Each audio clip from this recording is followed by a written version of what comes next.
My name is Aidan Kearney, also known as Turtleboy. He is a senior editor for Turtleboy Daily News. I'm a big fan. We've broken hundreds of stories that the mainstream media won't touch. Some blogger in Massachusetts who's getting to the bottom of this better than anybody. Why is it Turtleboy that is covering such important issues? Where is the rest of the media? You did not say that you were gonna take my baby out of revenge and make him a transgender baby. Stop it. Don't you want to ask some questions? I know you do. I do. I have that. People don't like the things that I say and want me to stop saying them, but I won't. I'm never going to stop. These are the kind of stories that must be told.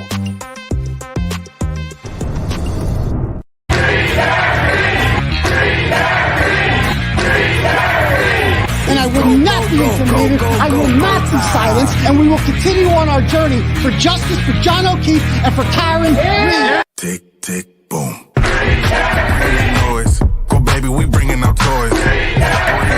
Boys, chopper be singing, should be on the voice. Bang, bang, we gon' ride out. Gang, gang, we don't die out. Want it like this, ain't no timeouts. Tell me who really gon' find out.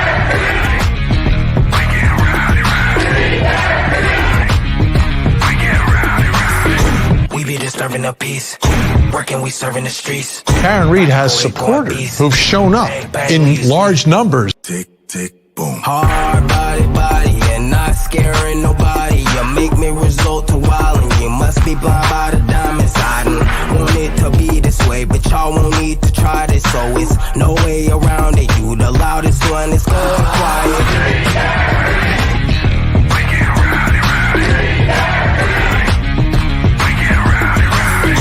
We be disturbing the peace, working, we serving the streets. About to go ahead, going beast. Bang, bang, leave you sleep. This is the first time I think I've ever seen this. An outpouring of support for someone accused of murdering a Boston police officer. Unbelievable situation. Never seen anything like it. Tick, tick, boom. You can't stop me, so who gon' stop me? You can't stop me, so who gon' stop me? You can't stop me, so who gon' stop me? You can't stop me, so who gon' stop me? We be disturbing the peace, working, we serving the streets. About to go ahead, going beast. Bang, bang, leave you sleep.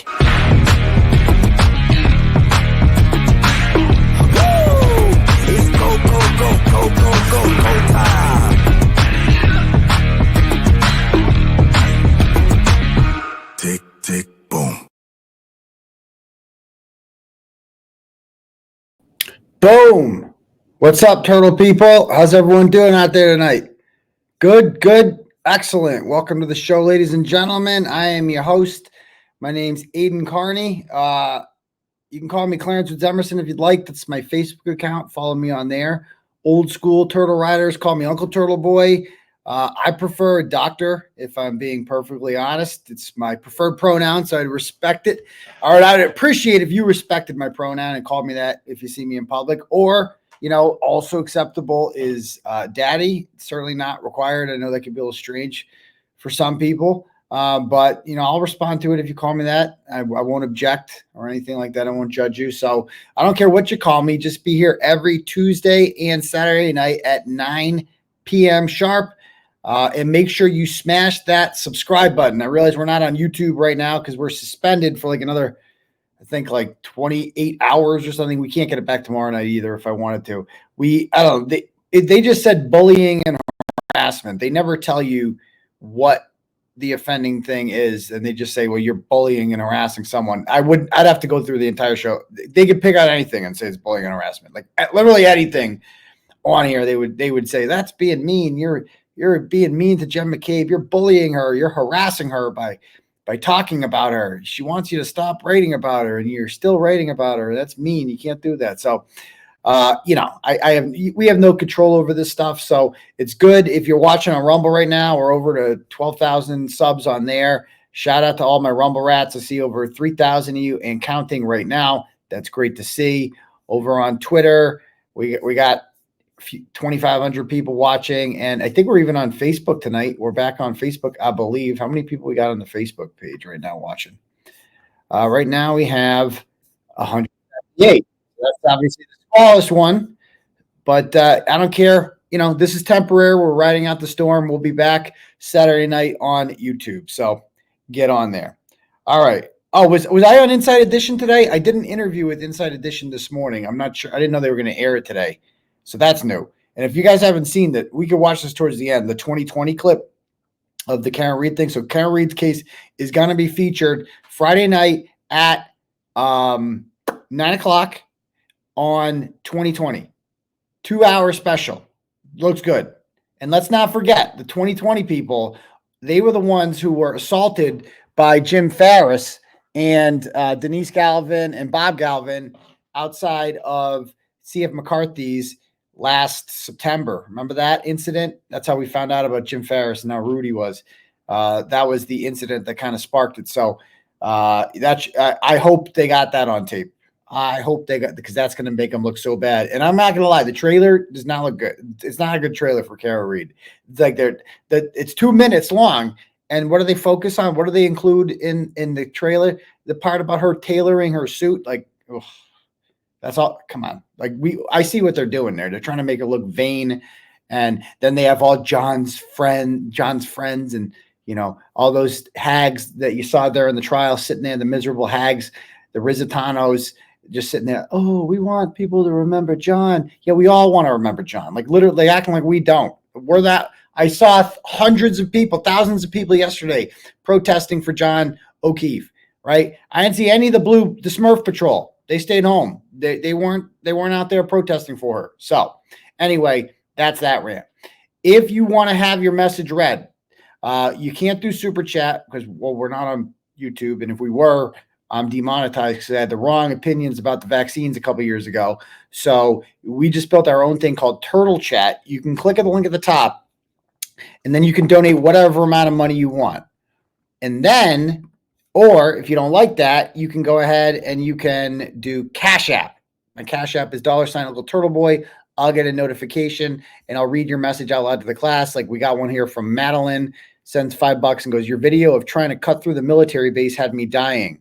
Fuck Brian Higgins, free Karen Reed, and free Turtleboy. Love from Lynn. Yeah, that was a big hit, that video. So we could talk about that more at the end. We do have a couple guests tonight. And so what I'm planning on doing, because I don't want to like interrupt the flow, I'm going to save all the turtle chats towards the end. I'm going to read them all in the end. Okay. Because I don't want to, interrupt the program here, because we're going to have a good discussion. So my guests tonight are Kirk Minihane from formerly WEI, now Barstool Sports, and his deputy sidekick, Dave Cullinhane, I don't know how to pronounce it. They are the Kirk did the Case podcast. The Case is like the first ever Barstool Sports true crime podcast, and his first season 1 was this murder out of South Carolina that had ties to Brockton, and he solved that murder. And now Kevin Mailer's in jail, and now then season 2 was about the Sandra Birchmore case. And I wrote about the Sandra Birchmore case in I don't know, when it first happened, whenever it was announced that these guys were grooming this girl and she committed suicide. That's when I took an interest in it, and I wrote about it. And my general consensus was these guys are scumbags and groomers, and it's their fault this girl was depressed, and it's their fault this girl was suicidal, and they're scumbags and they have no morals and no ethics. But honestly, I'm going to be perfectly honest with you, it didn't even cross my mind that she was murdered. I didn't even think about it. Like I probably should have, because I don't know. I'm a completely different person with Karen Reed now. Like that has transformed how I think. I used to just would never think police would do something like that. Like, come on. A cop murders a pregnant girl and other cops cover for him. Come on. I never, ever, I'm like, no, that's like a movie script. Come on. In this day and age, no way. And then the Karen Reed thing happened, and my view of policing has forever changed. And I realized that these are just people, especially in Norfolk County. It's just such a small, like everybody who is on the state police from that area, if you look up any of them, they're all from Norfolk County, and not like spread out in Norfolk County. Like there's no one from Rentham or Franklin or Bellingham or Medway. They're all from the Route 1 strip there. Like, go down the line. They're from Dedham, Westwood, Norwood, Walpole, Canton, or Stoughton. All of them. Every single one of them. Maybe Milton, a couple of them. But they're all, like, you look up anybody who was on that Proctor text list. Koskowski was from Dedham. Garino is from Norwood. Bukaki and Fanning are from Stoughton. Proctor is from Canton. You go down the line. They're all from it. Chris Morris from Milton. Go down the line. They're all from there. All of them. Except for Tully. He's our problem out here. He's from Auburn. He's a Central Mass guy. We don't own him. He's Norfolk's problem now. But anyway, we're gonna have Kirk and Dave on right now. I'm gonna bring them up, and so they kind of blew this up, and I give them complete credit for transforming this story into the narrative that it was a suicide, into narrative that it's a murder. So I'm gonna bring them up now. What's happening, guys? What's up, Turtleboy? How you doing? Welcome aboard. Yes. Hello. How you doing, Dave? I'm good. How are you? Thanks for joining us as well. It was a pity invite. I understand it, but I'm here. No, but you had some interest. I listened to you on Nurse Kim the other night about your conversation with Karen Reed, and I want to get to that a little later as well, because I thought some things you said in there were interesting. So, but anyway, let's start with the Sandra Birchmore thing. So, Kirk, when you first heard about this story, what made you think it was a murder, and why did you pursue it the way you did? Well, I just thought I'm almost the opposite of how, say, Fanning handled. Fanning went in wanting to believe that it was a suicide for his own reasons. I understand that. I kind of went in with the opposite. It just didn't add up. You know, pregnant girl, cop gets her pregnant. He's the last person there. He leaves. He goes to the hospital to have his baby. His wife's having a baby that night. And this girl, and what I kept going to, Dave knows this, the thing I kept saying over and over and over again is she was crazy in terms of texting people feverishly all the time. Anything. She was always on her phone, texting, I don't know, hundreds of times a day. A lot of times, obviously, the Farwell we know now. So Farwell goes to her apartment. They have whatever. We're told at the time's a confrontation. Farwell tells everyone it's a confrontation. She then, with really no Google, no history of doing, she has some depression, but like no idea, no Google searches, nothing. Just without texting anybody saying they have a fight. If she has a bad word with Farwell, she's texting. We talk to her friends, 20 of her friends. She just decides right there, I'm just going to kill myself in a really unorthodox way. It just didn't add up to me. It just didn't make sense. It just didn't sit right with me. Yeah. I mean, David, is it right with you? Yeah, I mean, same thing he said. And then, on top of that, think of all the friends that we read about in the affidavit. We probably talked to that many people and more, times it by 3, who all said that Matthew Farwell had been abusing her before, obviously, all this happened, before she told him she was pregnant. So they all said she was in fear. It just, to his point, early on, it wasn't adding up. And we were talking. It seemed like everybody thought it, except for John Fanning, is what it felt like. Yeah, sure. And when Dave's right. Like we talked to people, she worked at that school in Sharon, and there were, she was telling people, and she was an overshare, as everyone said. And she would tell people, like, I'm afraid for my life. Just so you know, if I die, like this guy. You said that, if I die? Yeah. I'm paraphrasing, Dave, right? But she was saying, I'm afraid for my life. I am afraid for my life, and this guy is going to do something to me. She wrote a note. Didn't you post a note the other day, Kirk? She wrote a note. I haven't read that anywhere else. Oh, yeah, that's right. A coworker who we spoke to wanted to stay off the record in terms of releasing her name, sent us this letter, and Sandra said, look, I'm afraid, the teacher said, I'm afraid. And, this is a failure, not just of Fanning and everyone else. This is a failure of people like at that school. We'll get to it later, but, they called the Stoughton Police Department with a tip, and they went to Farwell with this tip. That's the craziest part of it. Do we know who that person was at the Stoughton Police Department? We don't, right, Dave? We've been trying to nail that down, but we don't know that. We're trying to nail that down. But that guy. Dispatcher? Would it be a dispatcher? Definitely. I mean, you would think so, right? I mean, if you're cold calling, they cold call the department and say, hey, listen, like we're worried for her life there. Like he's doing this, he's grooming her, and this guy decided, you read it in the affidavit, went to Farwell Of course, Farwell is like, what the fuck are you doing? Like, why are you doing this? And then it became a war. And, absolutely motivation for him. I think that was a huge factor in him doing what he did. Huge. That was the trigger. Like that was, after that is when he started looking around the apartment. Yep. Wants the key. Right. Exactly. Asking for the key, checking out her closet. She even wrote in the texts that he's acting weird. Like something's going on here. Yep. And I'm not gonna lie. I read all the texts in the affidavit, and I don't know if you guys agree with this. I think she was setting him up the whole time. Like some of those text messages, it just seemed like it was what you would write if you wanted someone to read those text messages in the future.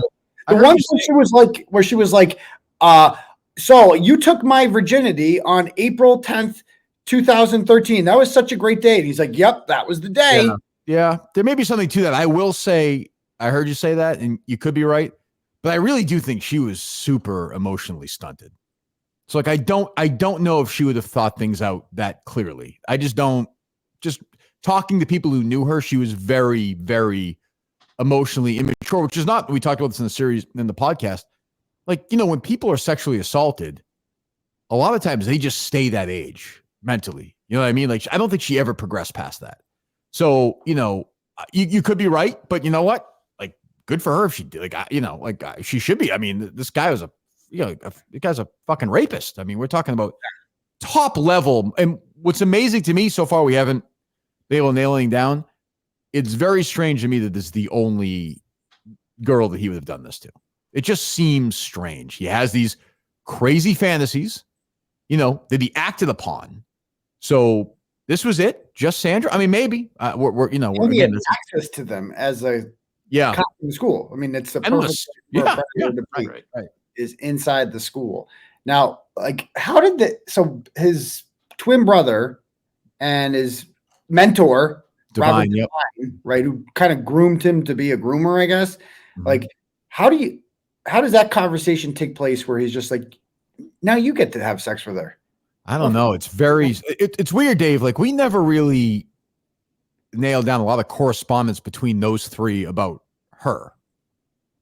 No, we talked to some friends who they were clearly trying to use Sandra to almost recruit some of her friends to join the activities. That is true. I don't believe any of that actually occurred, but we talked to multiple friends who said yes, like Sandra was trying to get us in on the action, which is just shows how depraved. And that definitely included William. I'm not sure about Robert Divine, but definitely I think more is going to come out about William Farwell for sure. He had sex with her too as an adult, right? When she was an adult. Yes. That is correct. Yes. Yeah. Very shortly before. When did that end between those two, Dave? Was their last correspondence with Billy and Birchmore? Their last correspondence was late January that year, right? I believe so. And there's all these reports that I believe it was William who told Matt's wife about about Sandra. Wait, so that's why now people are speculating. Oh yeah, where is this all coming from with the feds? How did it move? People are kind of suspecting that William might be singing to save himself. Well, we were told. I don't know if it's been reported, but Dave, we were told that Birchmore babysat for the Farwells. Yes. Yep, by multiple people. Yep. Yeah. Oh, I think I remember that when it first came out. Yeah, they said something about that. So do you think that? Because I'm very hesitant. Let's talk about Michelle. I'm hesitant to throw her under the bus. Part of me feels very, very bad. Like, there's a possibility out there that this guy had her completely deceived. And from his messages, it seemed like he had his wife fooled because he was so desperate to keep this a secret. It's almost like his wife didn't know. And if she didn't know before, I mean, he might have been lying to her. Like, after this all came out, he might have said, yeah, I cheated on you once or twice. As an adult, I would never do. No, not as a kid. It was a big mistake. He could make up some lie to keep his wife happy, and make her think that this is, and maybe she just doesn't want to break up for the kids or who knows what. But now that she's read this charging documents, I mean, picture being in her shoes right now. What is going on in her mind right now that you're married to this guy who, the creepiest part to me is the April 10th, 2013, 1 month before their wedding date. Like she was getting ready to get married. Like anybody who's been married, like that's like the busiest time for the bride. She's like all excited and busy and nervous, and this guy's fucking a kid.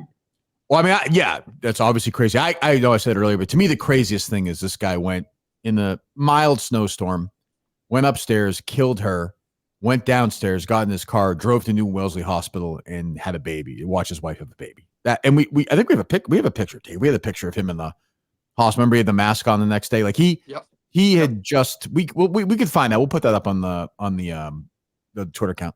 Like that was the next day. Yeah, the next day. Yeah, we'll find it. A picture of that. If you could send it to me, I can put it up on the screen. Dave, do you have it still or no? Yeah, I believe it was on one of their social channels. Celebrating the birth of the child. So right. So I mean, this was the next he just killed her. I don't remember the 12 hours before or something, 14 hours before, and did it in a way that was just a very convoluted way to commit suicide. It's done. People commit suicide that way, but there's not jail when you don't have any options. Right, like Aaron Hernandez. Right. Yes, exactly. Like very strange. Very, this guy's military training. And I mean, Dave saw him the other day. I mean, Sandra was like 4'10", whatever she was. This guy's 6'4", 6'5". Just monstrous. So let's talk about over everybody in that courtroom. So you were in the courtroom. Well, you have a media pass, obviously. No, that was public. So I was actually shocked that not more people, that nobody went in there. There was probably only like 4 or 5 media members, and then it was all FBI Boston, DOJ, Josh Levy, his whole crew. Obviously, I brought it up on some show recently. I didn't see anybody from the Farwell family, supporting him in any way, which I thought was kind of shocking. I don't know. I would have thought somebody would have been there. It's alive. Do you know? I would have thought his wife maybe would have been there. I don't know. His dad's alive. His dad's in Tennessee. Yep. I don't know if he was there for that. We tried to contact his dad a few times during it. But yeah, his dad in Tennessee. Are they divorced? He's divorced from the Farwell's dad. I think so. And I think he went down there. He was trying to run some weird. Remember that, Dave? It was like he has like a B&B or something like that. Yeah. So yeah. So nobody was there for them at all. No. Nobody. Nope. And so it was quick. Obviously, he didn't say anything. He acknowledged the charges first and foremost. He understood them. Then he pled not guilty. Looked like super disheveled. I don't even know how to. Like, he just looked pathetic, to be honest. But he's so big. Like he was in shackles. Yep. But he was so big that he was intimidating. But he, body language. He was hunched over. He looked obviously guilty. So it was just a weird feeling after all this to see him like that. He just looked completely like caught off guard. He did not know this was coming. Let's put it that way. He looked that's what it felt like. I mean, he had these like old school 70s sideburns, like they looked like triangles. I don't even know. It was he just looked disheveled in every way. So how could he not know this is coming? Because like this, I don't know if it was 2 months ago when they announced that the pathologist said it was a homicide. As soon as I heard that, I'm like, if you are Matthew Farwell, the clock is ticking now. Like because homicide means he got killed. And he's the only suspect. Like there's no one else. There's no other theories about it who could have killed her. So he's fucked. Like if you're him at that point, how do you not every day he must have been thinking about this is possibly coming. One of the things we were told was that they want to get Farwell out of the house for this arrest because he had 12 guns in his house. Yep. Yeah. So they were trying to get him out and do it, because initially I was like, well, why wouldn't they just do it? Why did they get him in Revere? But they just wanted to get him out of there. They were concerned. So, I'd be very surprised if Farwell was stunned. I mean, I'm sure he was stunned that day because all of a sudden, Turtle, like all of a sudden you're freaking arrested and you're like, what the hell is going on? I do know. So, as bad as your situation was, at least so far, I'm not giving up on it yet. He's not facing the death penalty. They still might get you for the death penalty if they work hard enough. But I mean, Farwell is facing. I don't think he'll get it, but he is facing death. Yeah, he is. He'll never get out of jail. I mean, I heard. No. He's in Wyatt Detention Center in Rhode Island right now. Correct. Been told down there, and that he's completely in segregation, and the other prisoners don't even know what he's in for, and they're keeping it that way. But he's big. He's huge. Right. I mean, it was heartbreaking to see the son. Oh, I mean, that was just. Devastating. Rough to see. Yeah, terrible. Kid's gonna need a lot of therapy. I mean, Yes. because he doesn't fucking know. It's your dad. It's like No, you don't know what imagine your dad's a monster. You had no idea. You know, he's probably perfectly normal to his kids. I would hope so. You know, God forbid. I mean, honestly, I don't know. I don't know. There was some. I mean, there were pictures. Somebody posted on one of their social channels from like a month ago. They went on a family vacation, like I don't know, July. Everything was happy. Everyone was normal. You know, he's clean shaven at that point. And then a month later, this happened. So yeah, it's. I feel awful for the kid. I don't know why. I assume he just took his kid to work that day because he's driving a gravel truck or something like that. And maybe that's a summer. Maybe he's just I don't know. Right. Right. I mean, yeah, I heard that's the business he went into after he could no longer be a police, thanks to the post commission and whatnot. But he's completely fucked. Do you think the other guys are gonna go to jail or be arrested? The other Farwell or Heel or Divine? Right. Well, the last time you and I talked about this was in my studio, and we both thought that there's nothing was going to happen. So, my instinct is still to say there may be things we just don't know about. Like I would like Divine and Farwell and Heel to go to jail. I don't know if they can make it stick, but I didn't know, my guess is there's things we don't know about. And, to me, Divine, I mean, it's just one of the all-time creeps. So I would love to see him get his day. I don't know. Heel, same thing. But yeah, I mean, we're going to keep. So for those listeners unfamiliar with Heel, so his role in this was he treated a kitty cat for oral sex, correct, with her? Correct. Yes. Although Josh Heel, while after losing his pay, filed basically was trying to get reinstated, right, Dave? Was that?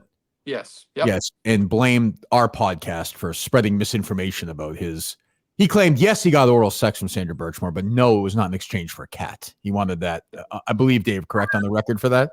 That is right. That is correct. Yes. And I believe that the incident happened on duty inside. Yes. He was the animal control officer in the office. So the animal control office. Yeah. And she wanted a cat, and he's like, "Yeah, just give me a blowjob." And that's what we were told by several, including, yes. And we spoke to people close to Heel as well. Yeah. And so Divine, let's talk about him. So he's, and by the way, so Heel lost his job at Stoughton, then went to Abington, and this story broke about the suicide. He was already the school resource officer there. Hanging around the school. Already. And then he's been canned, correct? That is correct. Okay. Yes. And now Divine who was married to a Quincy cop. Oh, yes. He's been in that department since the beginning of time. He got demoted earlier in his career because of some incident with a paramour who is mentally ill too, I believe. This woman, you guys tried reaching out to her, right? She hates us, Dave. Yeah, she didn't enjoy us rehashing that whole history. Yeah, she wasn't thrilled with us.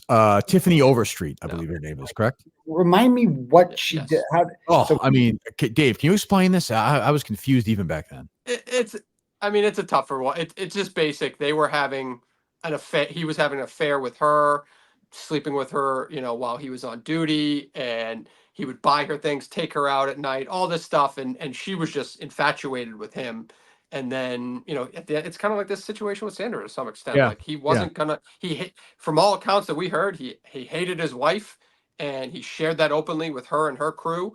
But he wasn't willing to leave his wife. And then didn't he get a restraining order on her or something? Yes. Yep. I believe it was dual restraining orders. Yeah. So there was that, and then And so his wife is a Quincy cop, and he has since been fired for his role. Did he denies having sex with Sandra, correct? He does.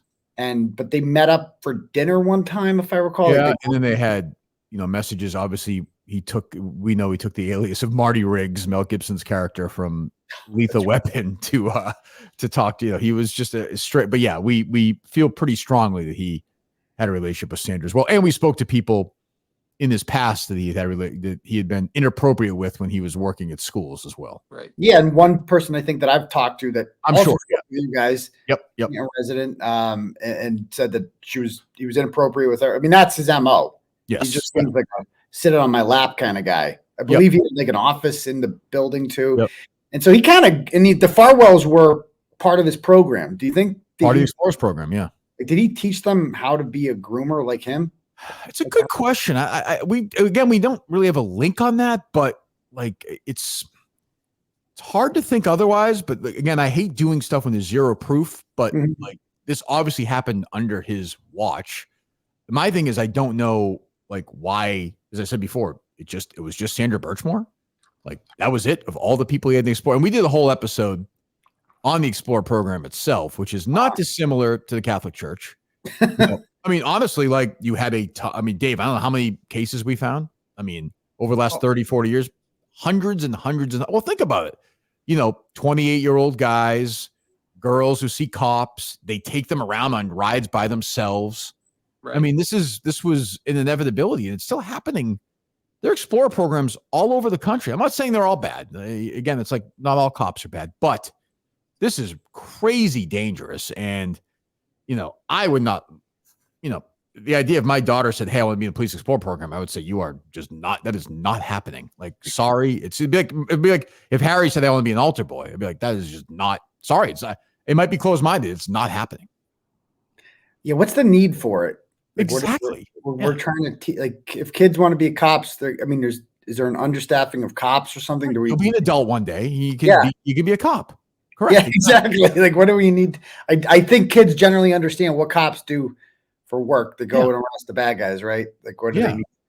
Yeah. So I mean, but that's a common thing. I think even after doing this podcast, I think my nephew did like a local police camp, right? And so I made sure that there were more counselors. You know what I mean? Like I was very mindful of that. But that's a common thing. The majority of Police Explorer programs are fine, right? Like the Boy Scouts.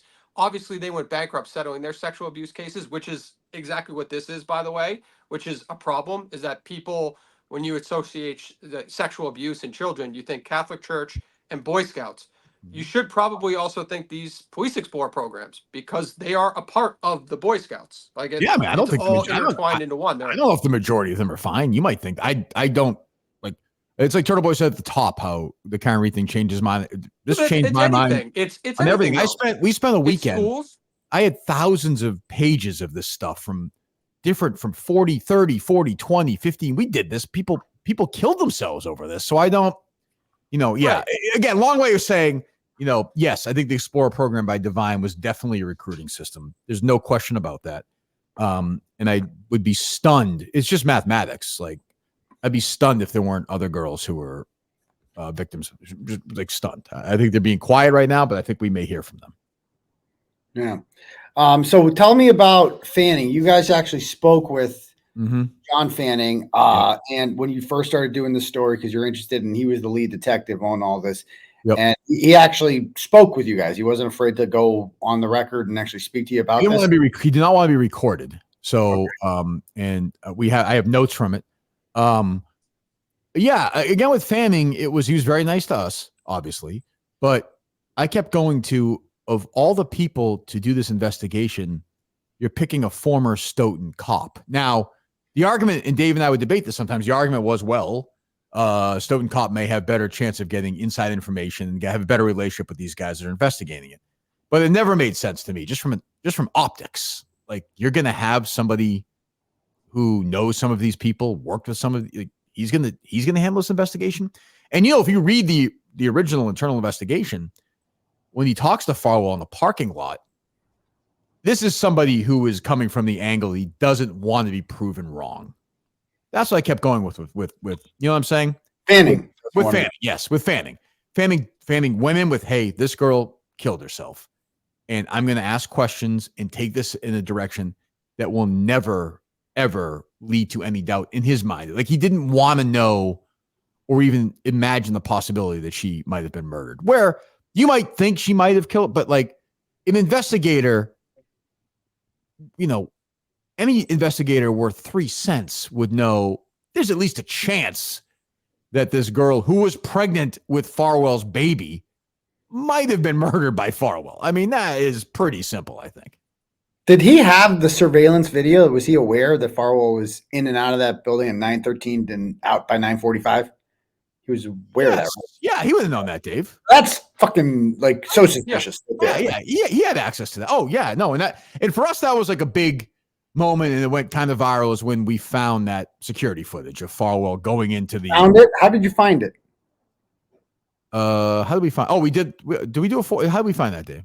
Did you have to contact the? We did it for you. Yeah, that was public, right? That was public information. Yeah. Oh, it was for you. So it was in the. That means the police already had it. Correct. So Farwell goes in there and walks out, and he just looks. It's interesting. But yeah, but Fanning definitely had that. So we talked to Fanning. Fanning was really trying very hard to tell us that she committed suicide, and we tried to have a cordial conversation. We were not being combative. We just didn't. I didn't really buy it.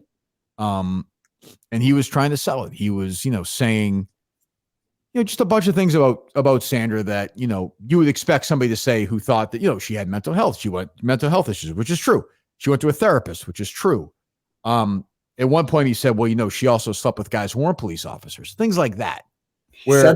Yes, which I am saying in my mind, like she could have slept with 12,000 guys, and I still think that Farwell killed her. Like, I don't think that's relevant, and I don't, It's so similar to the Karen Reed thing, because how do they try to pin it on Karen? They're like, one of the things they point to is like, oh, she was such a bitch. Like in her messages, she's like she's out of control. You know what I mean? Like she's just bitches be crazy. That seems to be the general consensus of how Norfolk County detectives operate. Is just women are fucking crazy. Am I not? And it's just this culture of entirely white guys, right, in their 30s and 40s, like in liberal Massachusetts. I didn't know that was possible. Like we're supposed to be this ultra progressive state. And it's like, if you watch any state police graduation, it's just like they all look like me. Right? Like every single freaking guy. It's like me and Cullinhane out there, and except bigger, and it just seems like there's no women in that office that could be like, guys, come on. Yeah. I mean, so I'm looking at the notes here, and it's basically, we asked if Sandra was being essentially trafficked by these guys. We thought, the Divine, because she's sleeping with Divine, she's sleeping with the Farwell, she's sleeping with Heel. And he said that was ridiculous. And then he suggested that she was sleeping with other guys. He said it was ridiculous that she was sleeping with the other cops. The idea that they were kind of trafficking her around, that they had this sort of system going. And then he said she was sleeping with other guys, not just cops, other people as well. As if that makes a difference. Yeah, I didn't really understand that at the time either. I mean, oh, go ahead. That's what they tried to do with Karen with the Brian Higgins text. They're trying to slut shame her, it sounds like. Right. And look, I mean, wherever you are, Karen, Karen Reed's a grown woman. Whatever you think happened, that's fine. Whatever. This is a girl who was raped by one of these police officers, like at least one, when she was underage. Like this was, stunted her completely. This is a girl whose life was fucked. If you go back and read these, especially this affidavit, these 32,000 text messages, I mean, Farwell is a grade A monster. Like an all-time psychopath. Again, saying to her, like, I want you to pretend that I'm your older brother when I come into bed tonight. That's weird. Just fucking. And by the way, they had all these. Yes, they had exactly, all these. Dave. Yeah, exactly. We didn't see these. They weren't in any reports. We talked to somebody off the record, very, very, very close to the Stoughton investigation, and this person was the only person that was like, "You guys are on the right track. I've seen some of the most vile shit I've ever seen in my life." And we were kind of like, what are you talking about? We keep hearing they don't have that many text messages. Exactly. But that's what we just read in the affidavit. He had that the entire time. Yeah. And we were like, well, how bad can it be? How graphic can it be? And, it was, as you saw, Turtle, pretty, again, like if he's saying to her, hey, I have this fantasy to an adult girl, is that against the law? No. But when you've already had sex with her and she's underage, and she's pregnant with your kid and you're panicking, well, that just is all part of this crazy thing that Fanning just never discussed, never talked about. It seemed like in those messages that she would do anything to please him. Like that's the way it came across to me. Like she didn't really seem that into the like rape shit, like rape fantasy shit, but like she didn't put up a fight about it. Like, you know what I mean? Like she's just like, okay, well, I guess this is what this guy wants. So this is what he's into. But at no point did she say like, ew, that's gross. Fucking stop. Like, but at no point did she say like, oh, that would be fucking sexy. Like there was no enthusiasm there on her part. It just seemed like she was doing whatever it took to please this guy because she admired him so much. Yeah, and I think she was also afraid of him at that point. And I think there's a lot going on. And she was stunted. I keep going back to that. She was emotionally stunted. Everyone we talked to said that. We had talked to some people who said that she was maybe on the spectrum a little bit. You know, there's some people who said one thing for sure is she would, you know, if you're walking down the street and you didn't even know who she was, if you started talking to her within 4 minutes, she's going to tell you everything that's going on, including with Farwell, like everything. So, you know, I think Farwell looked at her like a child. And, you know, took advantage of her all the way through and then killed her.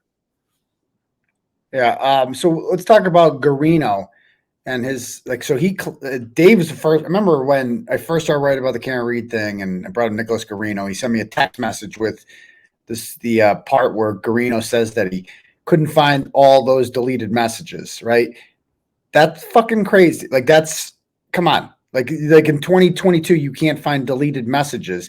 And I'm like, okay, this is a pattern. He did the same with Jen McCabe's phone. I don't know about you guys. I don't think that's incompetence. I think it's intentional. No? Go ahead, Dave. Yeah, no, I'd say it's absolutely intentional. I mean, it came off to me. We used to talk about it. Like they always talk about Celebrite and how amazing it is of technology and stuff like that.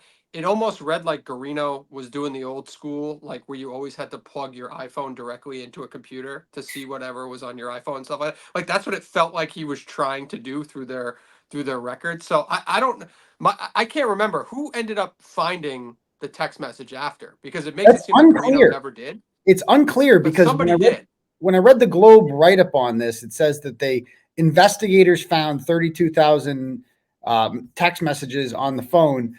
Let me see if I can find the exact thing. But they said something to the extent of that, like investigators found 32,709 text messages on the phone. State police said they couldn't find any. So I don't know if that's like later. It doesn't say if they're federal investigators or state investigators, but here's the exact quote from the Globe. Birchmore and Matthew Farwell exchanged approximately 32,709 text messages when she was 22. According to a search warrant affidavit prepared by State Police Lieutenant John Fanning.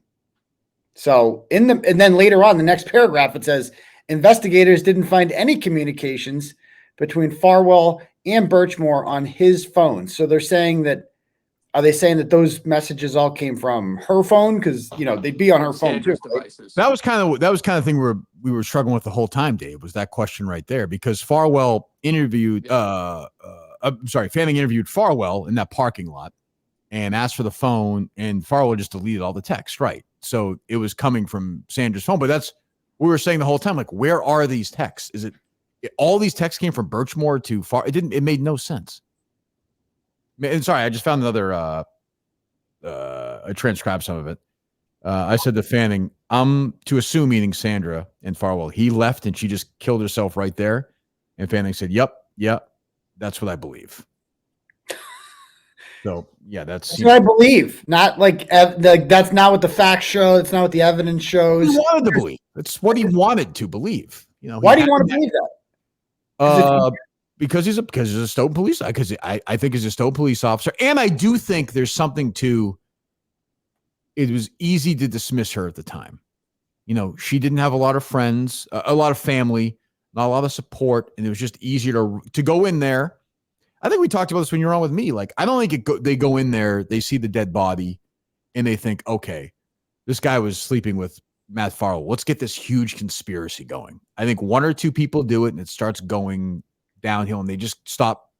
They just keep fucking up. They just kept fucking up. Like, when Lank and these other guys walked in there, they never thought, oh, geez, this is probably, there's a chance that she was murdered. Gee, who would have murdered her? Let's get into that. They never asked those questions that day. What about the broken necklace? Yeah, there's a 0.0 chance that they did not see that broken necklace, and it ended up in none of the reports. None of the reports.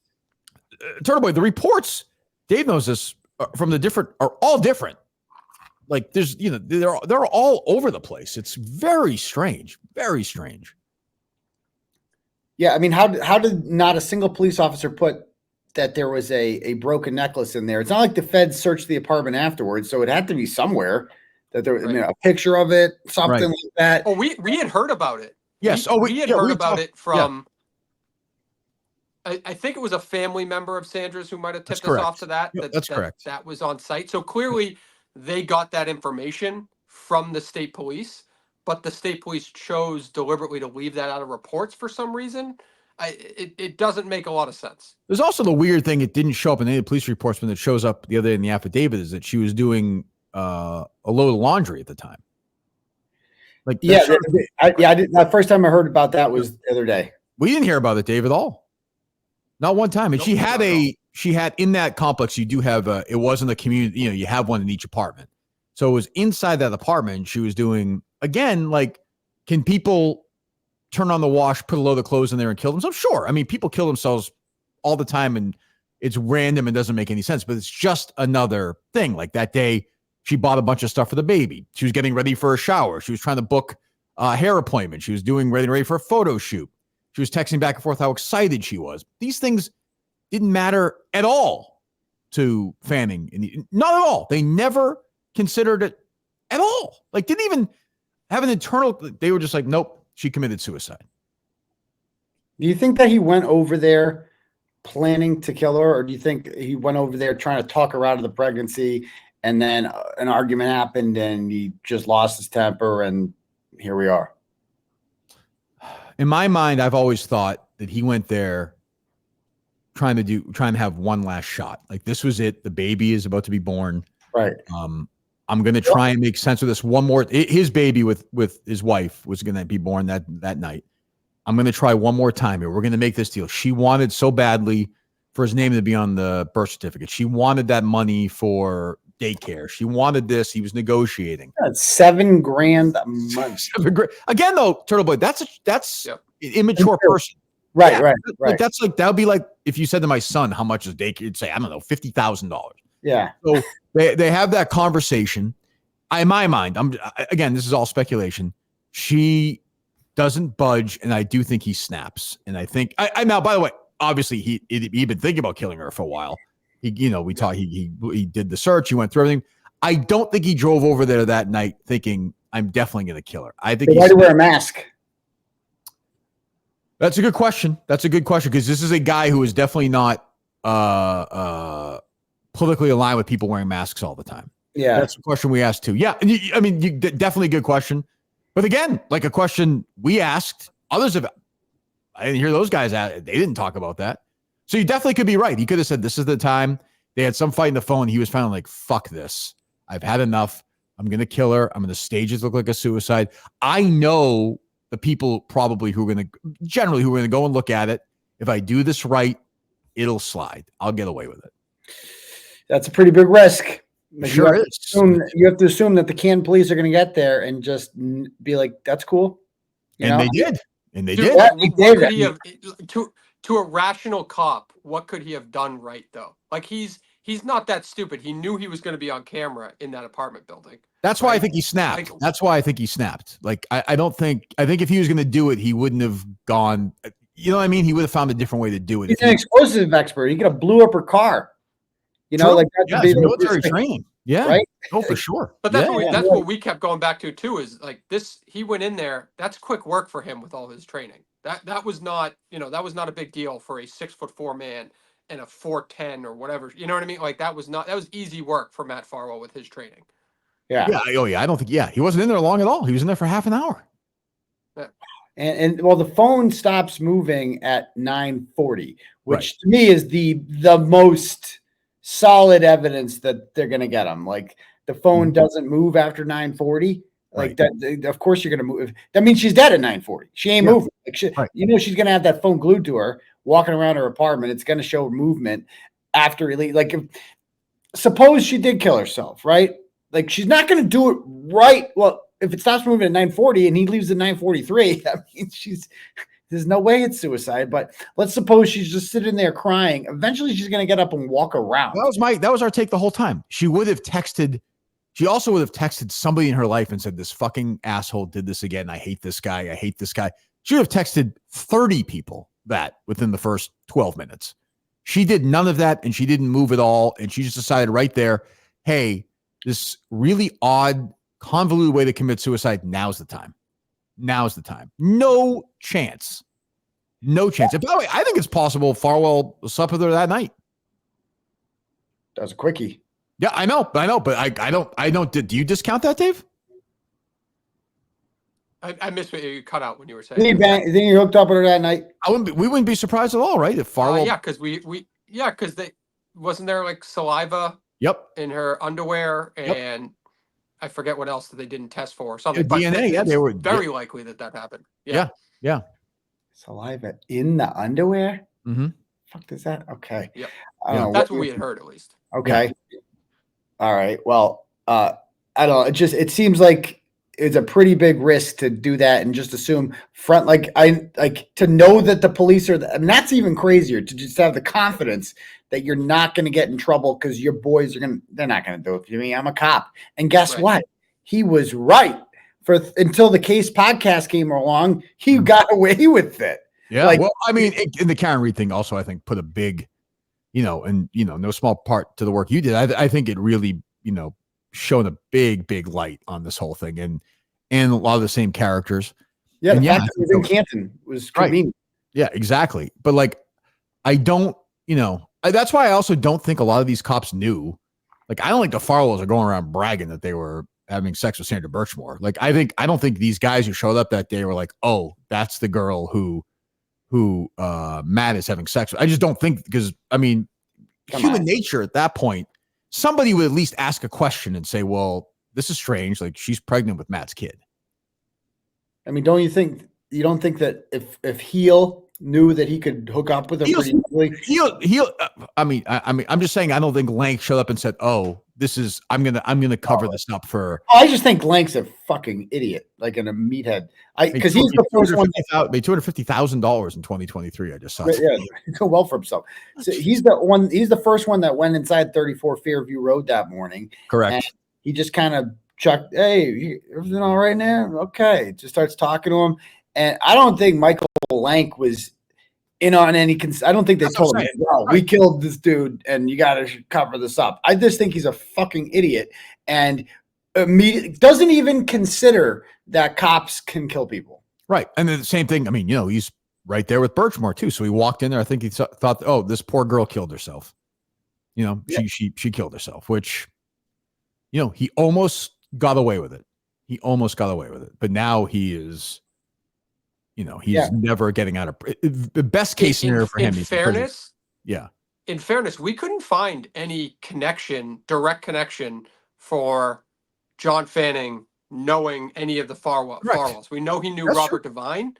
Now, obviously, how old is grew Fanning? up in Stoughton. Fanning Stoughton High. He has those connections. Mid-40s? No. Yeah, I want to say mid-40. Yeah. So they would not have gone to high school with the Farwells at the same time. No, I don't think. I don't believe so. I don't think he held the Farwells in any high regard. Buchanan was 2 years older than the Farwells. Not that matters that much, but they're closer in age at Stoughton High School. Right. So they couldn't. He wouldn't have known them. Yeah. I don't know. The Farwells seem goofy. They don't seem well connected. They seem kind of weirdos. They are. Definitely weirdos. Yeah. I think Fanning went in just for some reason, and maybe he's just bad at his job. He just did not ask the questions that me, a friggin' podcaster, was asked. These are basic. I'm not we didn't solve some crazy. There's one, as you said earlier, there was one suspect. The guy was there, left, and she's pregnant with his kid. And we knew the text messages were graphic, and we knew the text messages were all the time, and we knew she was making his life, in his mind, a living hell. So we got the motive. Right. Again, doesn't mean he did it, but if you're Fanning and the other people, you can ask some questions. Donna McNamara thought that the whole time. Did she? So let's talk about her. She's kind of become the hero of this all, but a lot of people are saying that she's not actually a hero, that she's just kind of writing in now and taking credit for a lot of this, and that she had to have known this stuff was going on. What do you think of her? the Stoughton police chief. Chief of police. I don't think she knew this was going on while it was happening. But that, by the way, that's not a great endorsement or anything. But I think it's easy now to lord this over and be like, oh, this can't, at some point you'd like her to say during the process, I think Matthew Farwell did this. I mean, he's a monster. I think, because I do think she believes that he killed her. I think she believed that in September of 2022 when they released that internal investigation. I do believe that. Yeah. Really? Okay. All right. Yeah, I do. Yeah. All right. So like, because normally, go ahead. Again, in fairness, she was there the other day at the arraignment. Like, call me crazy, but like the Fed stepped in and took care of this. Fanning and Tully were there, weren't they? Well, they were there. Fanning was there. I don't know why they were there early. Yeah, we took that video when they were walking out of the courthouse. Oh, you took that video? They didn't stay for the arraignment. Oh, I've heard that they might have been there for something different, like unrelated. Oh, is that right? Yeah. I mean, wouldn't that be something? Yeah, you would think so. I mean, come on. How, like, every question at the Josh Levy press conference from these reporters was some shade of why are you doing this and not the state police? Like, what information do you have that they didn't? There was no information that you had that they didn't. Why are you doing this? And Levy did his best to not throw them under the bus and say they completely fucked this one. He even encouraged them. He's like, well, if you guys ever want to charge him too, feel free to. Right. Derek Chauvin was charged federally and the state level. Like, you can do it. True. And it's just like, why kind of aren't you doing this? And so that is the angle that the media is taking finally. Like, good.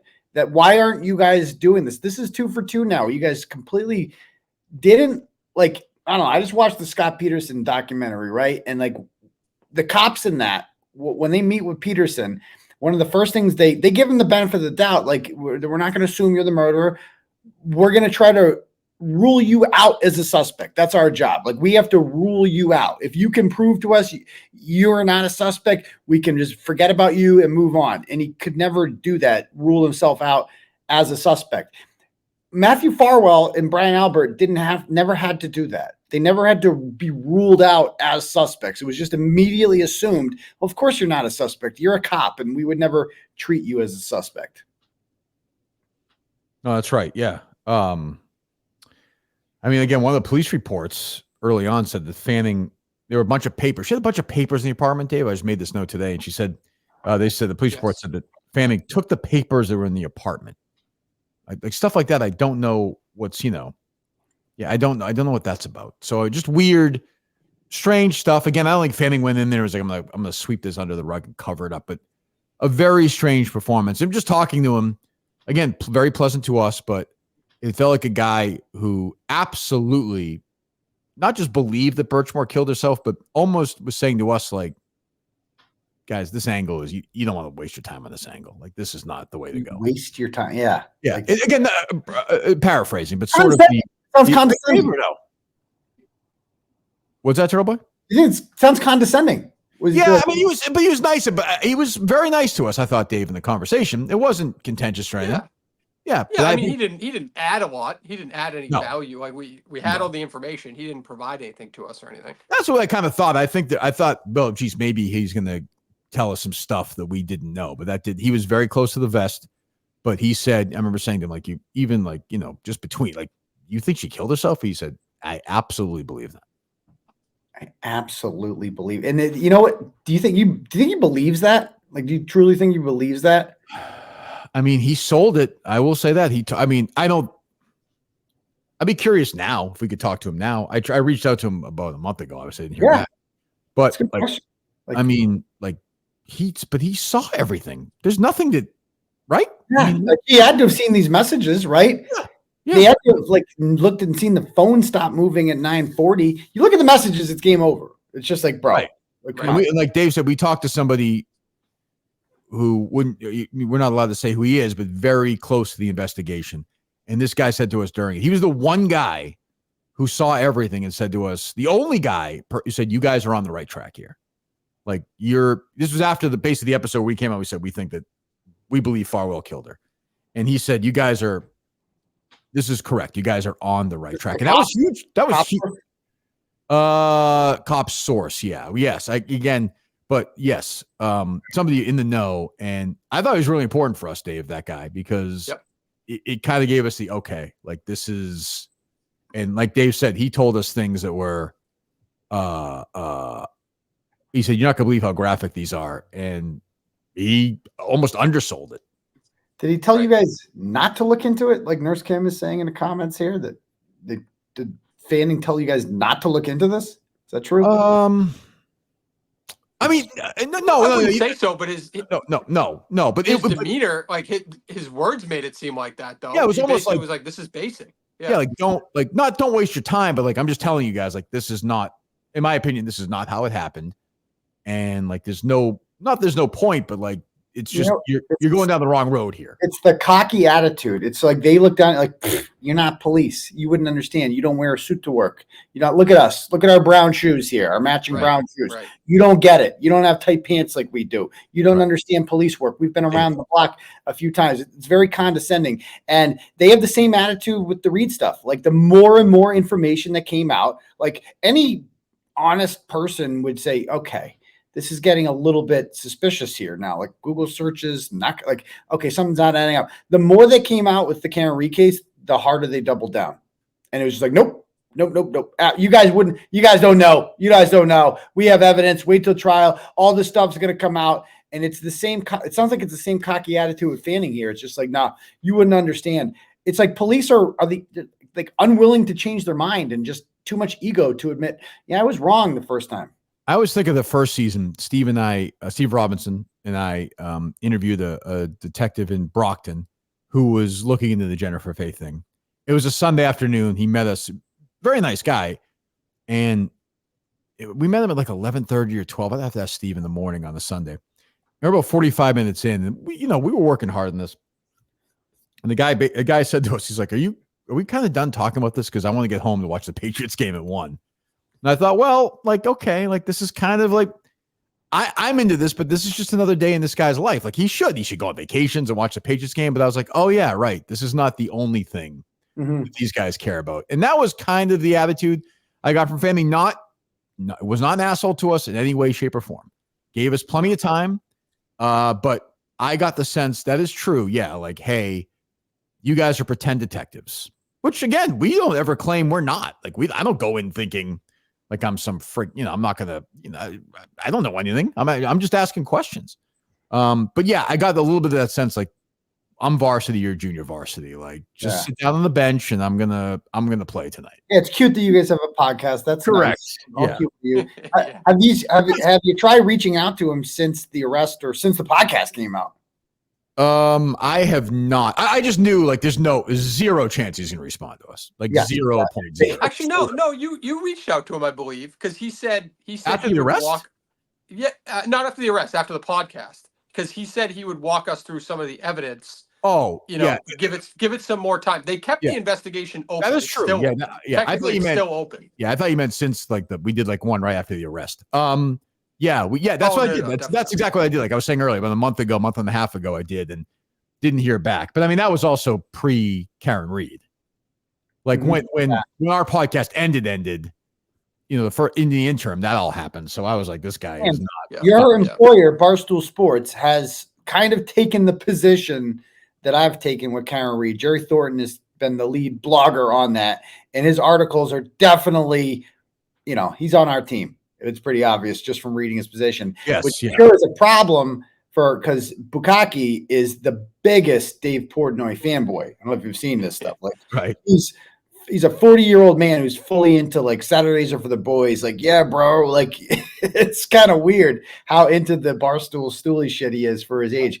But that's got to crush him. And I'm sure you work for a company now that's kind of taking the position that Karen Reed is innocent. You got Cully down here going out to dinner with her. And, it's like that. I'm sure he doesn't like you guys now. Well, Fanning was also liked me on the radio. And he was also a big fan of Spittin' Chicklets, the big hockey podcast for Barstool. They were on board with, they took a I think it was, I don't know if it was Whitney or somebody else. RA. Yeah, the Rear Admiral did, yes. And so did, I know he doesn't work for Barstool, but Portnoy's buddy, Todd McShay. he went to high school with them. Oh yeah, I saw that. Yeah. You know what I mean? So it's just like a very pro Karen Reed tweet. I mean, that's killing. Like everybody in pop culture is taking a position. I have. Yeah.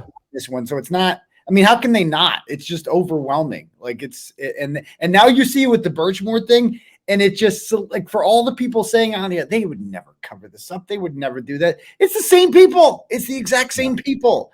And I don't know if I'm the McAlberts, I'm not sleeping well at night seeing this because they thought this federal investigation was over, and we did not see this coming. We had that podcast 3 months ago. I'm like, it's too late for Sandra Birchmore. They're not going to get it. Turns out it wasn't. Here's another quote from Fanning. I have it right here.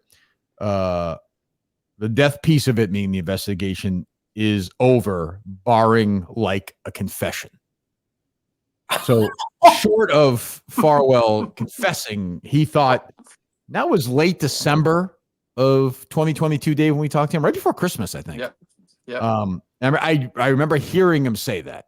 And I was like, oh, well, okay. So barring Matt 𝗵𝗺 saying I did it, in Fanning's mind, there was no point in even having the conversation.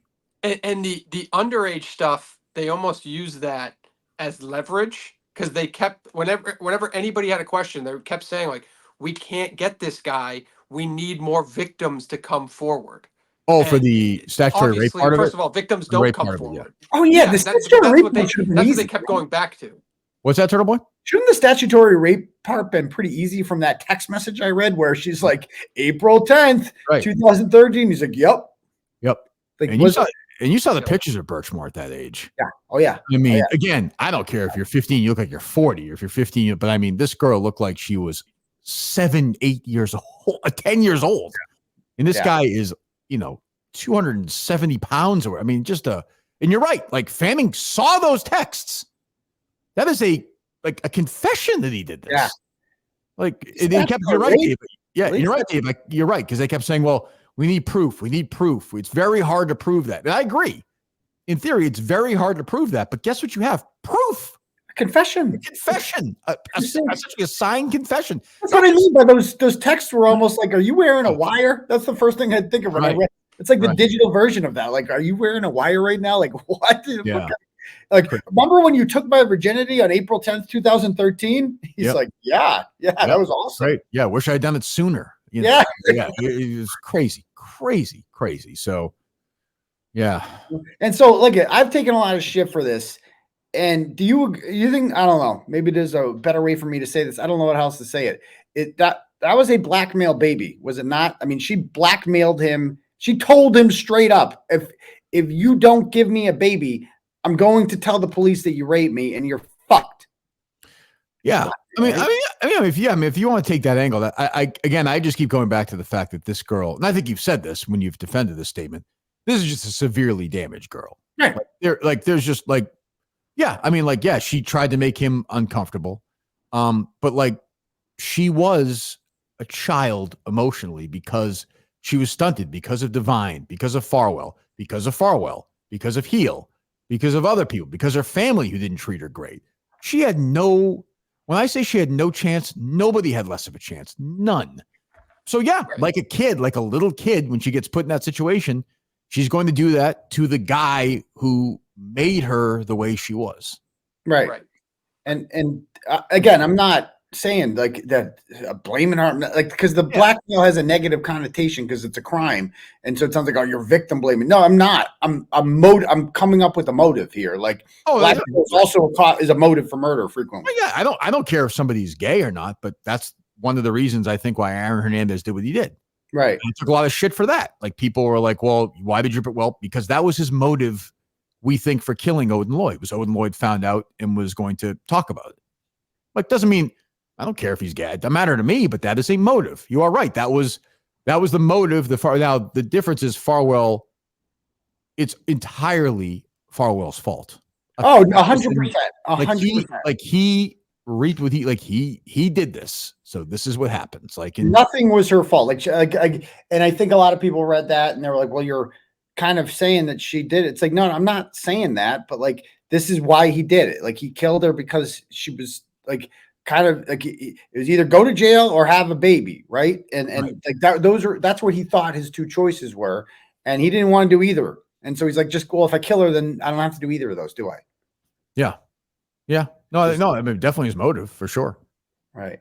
Well, she put a ton of pressure on him, but you got to understand on the other side too, he's probably going over there every time he sees her and being like, I hate my wife. Like kids are annoying the shit. You know what I mean? Like he's talking it up to her, I guarantee you. And she's probably going back to him being like, well, fucking leave them. And I want a baby. You know, but that's not. I didn't see that anywhere in the text message. That's one thing I thought was interesting, was that for 8 years, Sandra was willing to kind of be the backup, right? Like at no point in any of those text messages do you ever see her say, like, we're going to live happily ever after, right? She accepts the fact that she was second to the wife. Like she even, like the most immature thing she said was that the Christmas stuff, how she said that, you know, like, I understand that you're going to be with your family, the varsity family on Christmas Day and Easter. But so I'm going to demand, as part of the compromise, you got to come over a couple days before, as if this child for the rest of her 18 years as a kid is going to celebrate Christmas on December 22nd. Like that's not a rational thing for somebody to think. And it shows how kind of immature was and stunted and whatnot. But also willing to accept that she was just never going to be I didn't see a single text message from her in which she's like, yeah, we're going to live happily ever after or anything like that. No. That I don't think she ever thought that. No, I think she was. We saw some correspondence with friends where she would tell the friend that, no, we're going to end up together. We're going to eventually be together. Yeah, that is true. Yeah, that's fair. But it was never like, oh, I'm so in love with this guy. Like he's the love of my. It wasn't that kind of thing. And you don't see any messages from him saying, oh, I'm going to leave my wife for you. Because we would have seen those ones. We would have seen those ones. Like those would have been where like he promised to leave the wife for him or anything like that. No. We didn't see that. So yeah, I don't know. He's fucked, rightfully so. I think they're talking about more people. I think Billy is. I don't know what they can get these other guys on. Do you have any insight on that about like? No, we're asking around, and again, I think it's what we haven't seen yet. I think they are circling around these guys right now. And I mean, yeah, these guys must be shitting bricks right now because it is a bad moon's rising. That is for sure for these guys. But you know, if they do get him, it's like, to me, it's just the biggest crime here is that this guy's very dangerous, very dangerous. I mean, he killed somebody and raped a child. That's so fucking dangerous. He was left out on the street for 3.5 years because of John Fanning and Nicholas Guarino and Matthew Dunn and everyone else who allowed this to happen. Think of how many people could have gotten hurt because of the police. Like if police are not held responsible for this, to me, the problem wasn't entirely solved. February 9th, 2021, Matthew Farwell consented to a data extraction of his personal iPhone 11, which was extracted by your boy, Nick Guarino. On April 26, 21, Fanning received Farwell's work cell phone from the Stoughton Police Department. Through Farwell's attorney, consent was given for data extraction was performed by Guarino. Farwell analyzed both of these phones and did not find any communication with Sandra Birchmore. That's in the internal investigation. The next sentence, Matt had said in a previous interview, he deleted all communication with Sandra. And that was it. And that was it in that investigation. Cellbrite reports bring up deleted messages. I have one. We just were sent one in my case, and you can see where it says deleted. Yes, if in red letters, if it's deleted. So nothing is actually deleted. That's the whole purpose of a Cellbrite report. You could delete it from your phone, but not from the database that it's in. Right, and that's what we're saying. That was a big point of contention with us, with these guys, and with Fanning in the conversation was, well, like, that's great that Matt, so they're deleted. What are these text messages? Because basically it reads like, well, we tried, couldn't find anything, like, moving on. That's how it read to us. Like, well, how is that possible? Like, this is it? We're done? I would like to know who found them, though. It'd be nice if that were in a report. Yes, like of course. That's the one thing that Dave and I, Turtleboy, were looking for the most the whole time, right, Dave? Not even close. Like, that's what we wanted, was somebody, whether it was her attorney, who I know is like talks to Grimaldi, the Globe all the time. Somebody just give us the information, like, just to see it. Because I mean, obviously the floodgates open the minute you read that, because that's what we want. That's the one thing we couldn't get our hands on that we knew the answers were in those text messages, and they sure were. Oh, yes, they were. Yeah. And like, how long did they have? This case really didn't take that long to solve. Like, I looked at this, I'm like, this wasn't that hard to put together. No. And it makes me wonder why they waited so long. The feds did, because they probably could have gotten this guy a while ago. I think that just my opinion, I think they're building a bigger case, and they just said, we got to take this guy off the street. He cannot be on the street. He's dangerous. We can't have him out there. We are building a bigger case, but we just have to take him off the street. Fuck it. As good a theory as any. I mean, I don't know, but you're right. This idea this guy was walking around for almost 4 years is insane. Yeah, it is. I mean, this is a ticking time bomb. I said this to Kirk. I said it when he got arrested. I was like, we said, what did they have? What did the feds have that we didn't have, that they made the determination that now was the time? And before we got all the affidavits out there and everything, we said the only thing I would think of is something in the text messages, obviously. Mm-hmm. And then I got to imagine they went and got their own outside pathologist like the family did to prove, from a medical standpoint, what happened. And that's exactly what they did. They got an outside pathologist, and they got an admission basically via text message.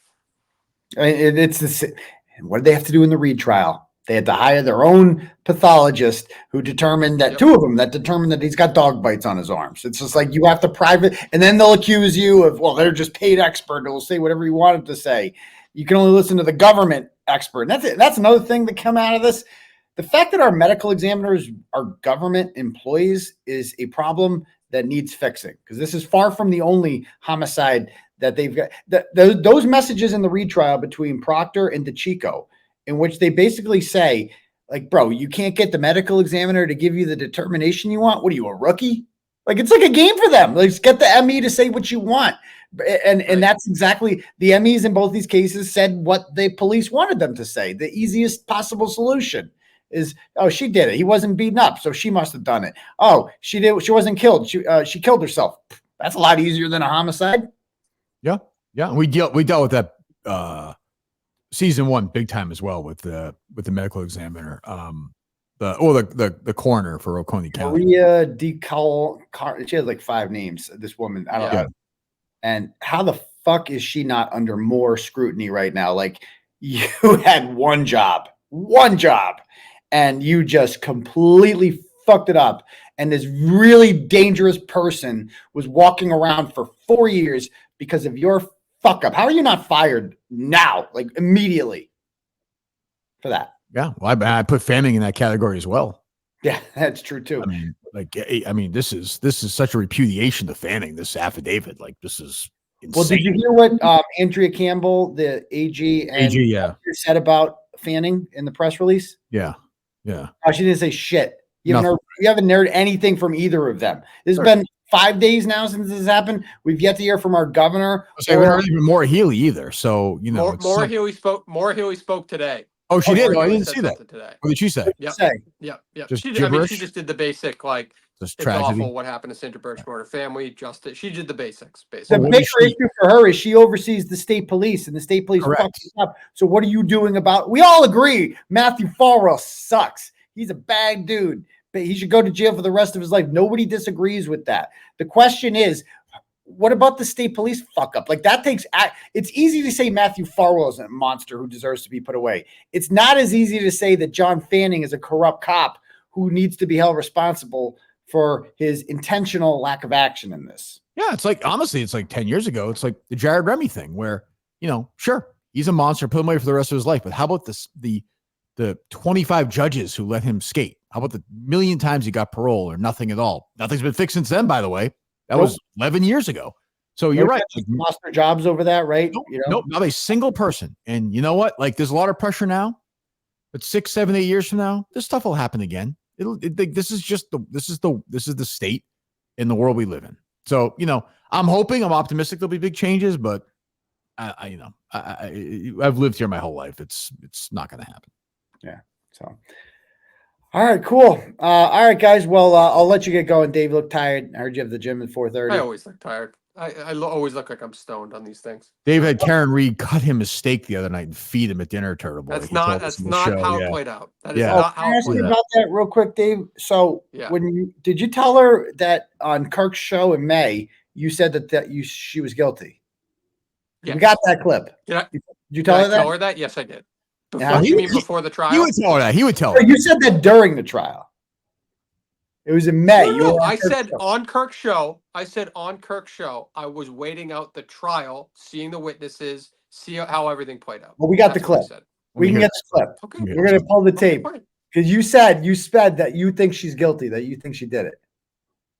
Okay, I don't really give a shit. My whole thing, the case in general, just came down to the end anyway for me anyway. So I don't really care what I said and when I said it until the end of the trial, which was I heard the 𝗪𝗏 guys, and The that was 𝗪𝗏 guys basically it for pushed me. you over the edge. Comparing that to Trooper Paul.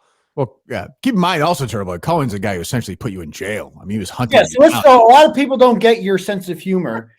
You have no idea how many people send me that, and they're like, "This guy, he's saying he put you in jail." I'm like, "You guys don't get it." It's a joke. I know I know it's a joke. A lot of people Kirk started that joke.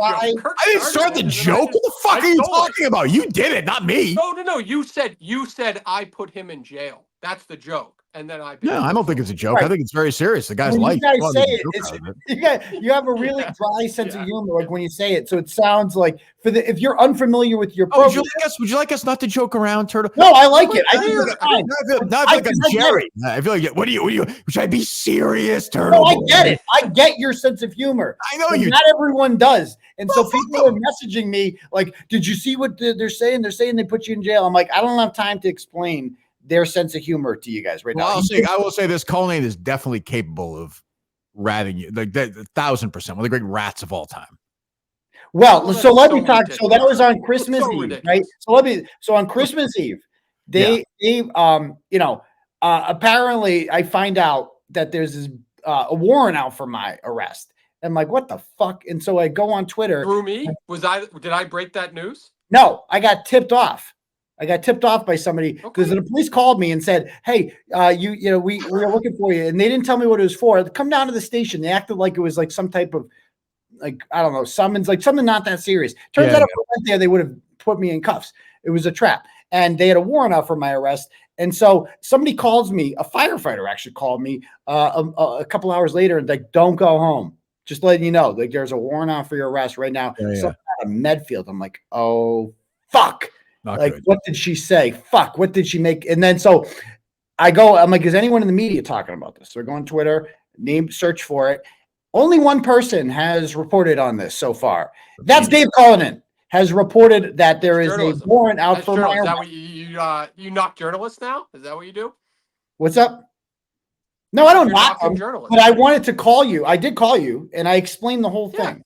And I'm like, look, you don't know. And you asked me to delete it, and I was a nice guy, and I deleted it. Yes, I appreciate that. And so it's funny because we have the data extraction now from this person who made the whole thing up. Yeah. And they are actively monitoring Dave's Twitter. They're tweeting, "Oh, good, Cullen tweeted about it. Cullen did it." And then they get upset and they're like, "Where'd the tweet go?" They're all mad about it. They're texting each other back and forth. Where'd the Cullinhane tweet go? What did the fuck happened? Oh, what happened? Did he give you? Good luck following Dave on Twitter. It's gibberish. Yeah, that's tough. I feel bad for whoever. Holy shit. I don't follow him on Twitter. He's my producer. So I called you just because I want to let you know I'm not fucking I'm not Jerry Remy. Like, that's I'm like I want to be very clear. Like, you get accused of that, you're like, whoa. Right. Bullshit. I played the tape for him, like, whoa, this is what fucking happened. This is complete lie. This is all gonna get figured out. Turns out it didn't get figured out because I went to jail for 60 days, couple days. Yeah, that sucked. And and it was all days. I did what I had to do. Yep. Idiots. I think they were going to get me anyway. I think so. I think that was going to happen. I'm pretty sure they were. Do you guys think Fanning will have a job like a year from today? Yes. I do too. Unless the feds indict him. But I agree. Yeah. Barring federal intervention, they're not going to do it. The state police ain't going to fire him. No chance. No chance of that happening. Yeah. I mean, think of how much it took just to get Proctor suspended. Like, right. The cover up of the murder wasn't enough. It was those text messages that ultimately got him. I also think, like I said this at the end of and we'll get going in a second, but I said this at the end of the case at some point. I've said this to Dave a bunch of times. Like ultimately, there has to be a different way for an internal investigation than cops investigating cops. Like I just don't think that works. I don't know how you do it. I don't know how you outsource it. I don't have any great solution, but I do know that John Fanning going and standing in the parking lot with Matt Farwell and asking him 2 or 3 questions and then not talking to him again, basically, is not the way to do it. No.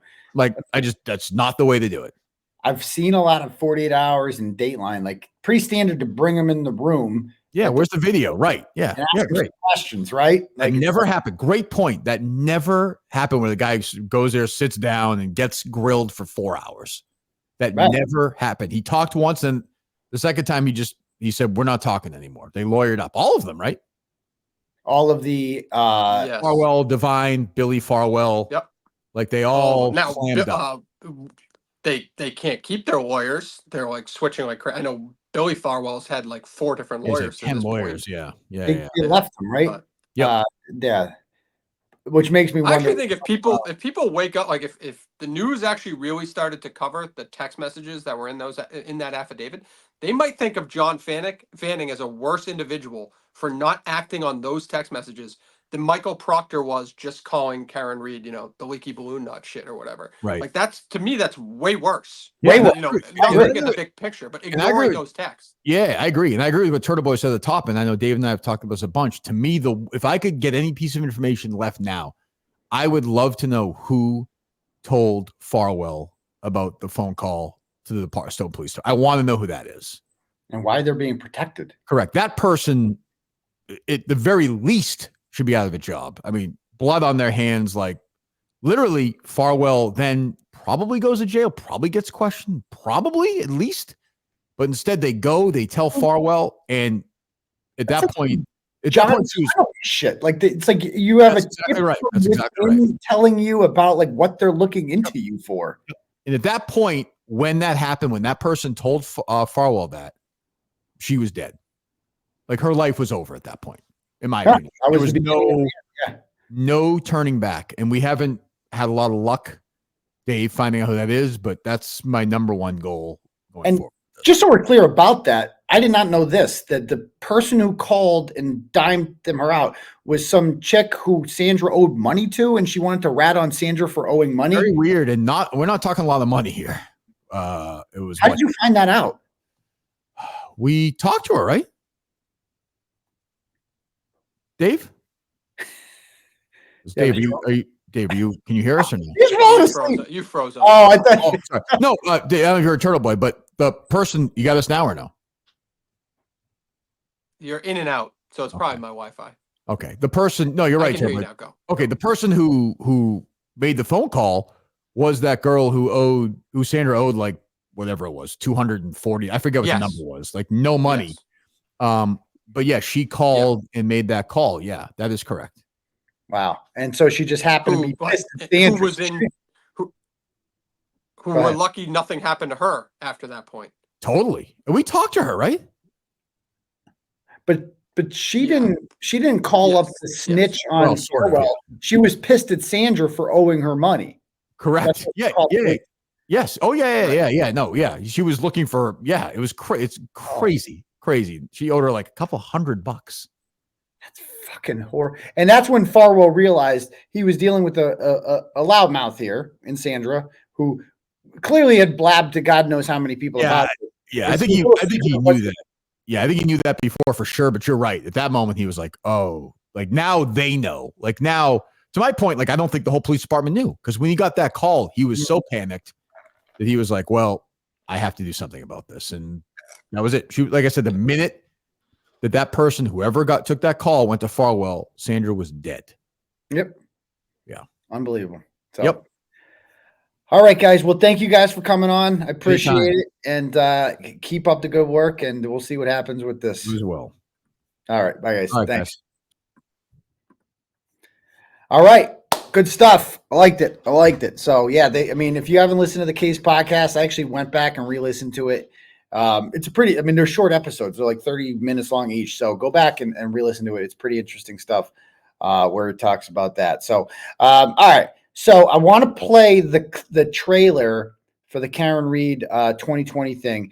in just a moment. I'm going to do that shortly, and I'm going to share my thoughts on this because I have a lot of thoughts on it. But let me just read some turtle chats now, and hopefully you guys enjoyed the interview there with Kirk and Dave, true crime guys.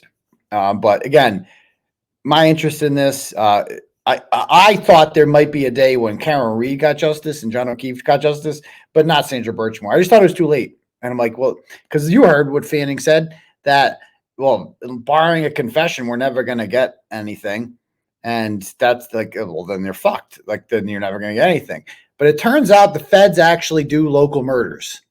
And that gives me a lot of hope for Karen Reed, right? Because in John O'Keefe, what gives me hope for Karen Reed is no jury's ever going to convict her, but she'll never really have her reputation.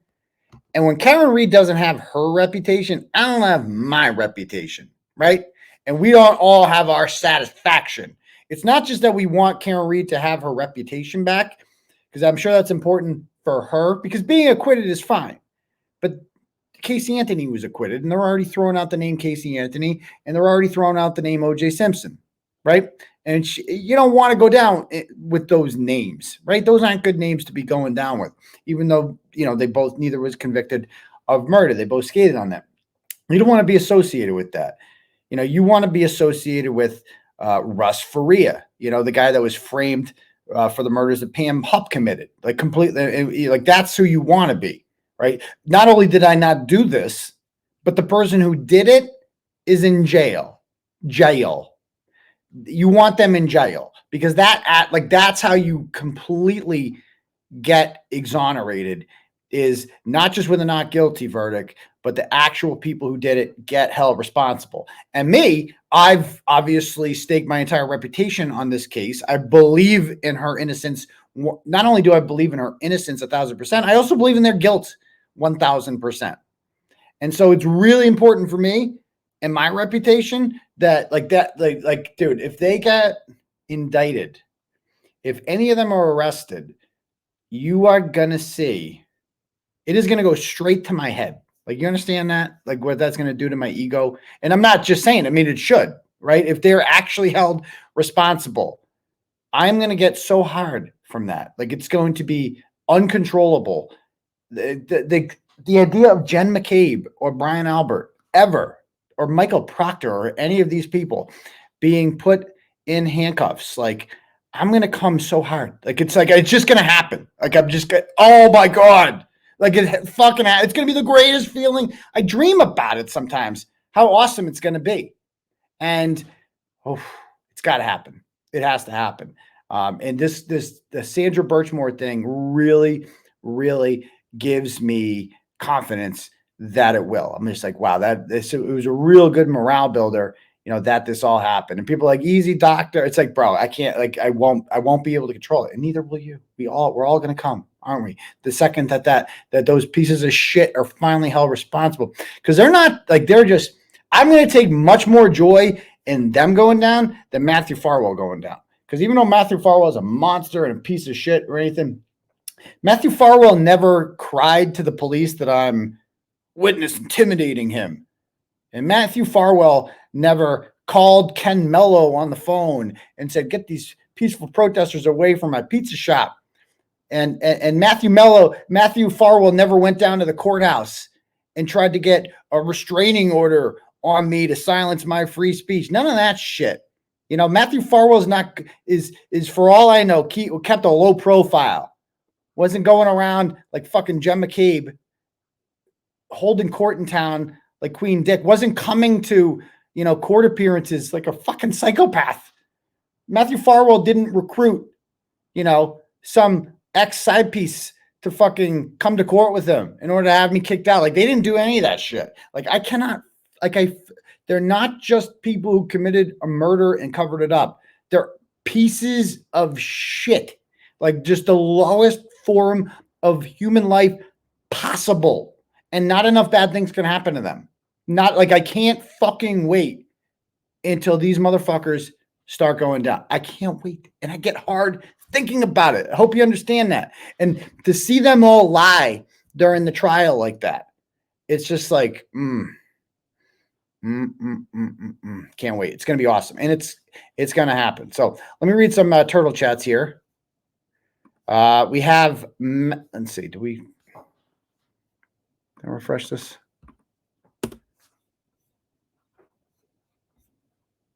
All right. We got here, Mark sends $10 and goes, great show, huge Minihane. What does Jerry think of Kirk's new fame as a murder sleuth? I've never asked what he thought about that. I'm sure he's proud of his, I don't know if they still have a feud. I'm sure Jerry's very concerned right now about the election coming up. I'm sure that's on his mind heavily. So I'm not really sure. Honestly, I mean, Jerry's a politics guy, so I've been really, my politics are free Karen Reed at this point, to be perfectly honest with you. Like I will never support any politician that doesn't believe in Karen Reed's innocence. Like moving forward, won't do it. That'd be my first question. Do you believe Karen Reed's innocent? Okay. No, I can't vote for you. Sorry. Can't do it. Okay. Jeff Bates sends $10 and goes, who has raped more innocent young women? See, I can't say this, right?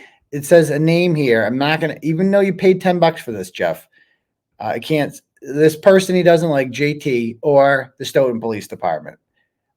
Probably the Stoughton Police Department because Matthew Farr will work for them. So be nice to JT. All right. Next up, Cash Apps here. We have Chad sends $5 and goes, because you're awesome. Thank you, Chad. I appreciate that, sir. Michael sends $10 and goes, were Karen Reed's court officers seen leaving the federal courthouse? I don't follow. Her court, she has court officers? I don't think she has her own court officers. Lauren sends $5 and goes, shout out for a free Karen Reed standout in Washington, D.C. on October 5th. All right. And yesterday, man, was dope. I am in the process right now of assembling hundreds of pictures from all these various protests. There was one skag yesterday. Oh, we got to play this clip for you guys. Hold on. Let me find this clip. If we have it.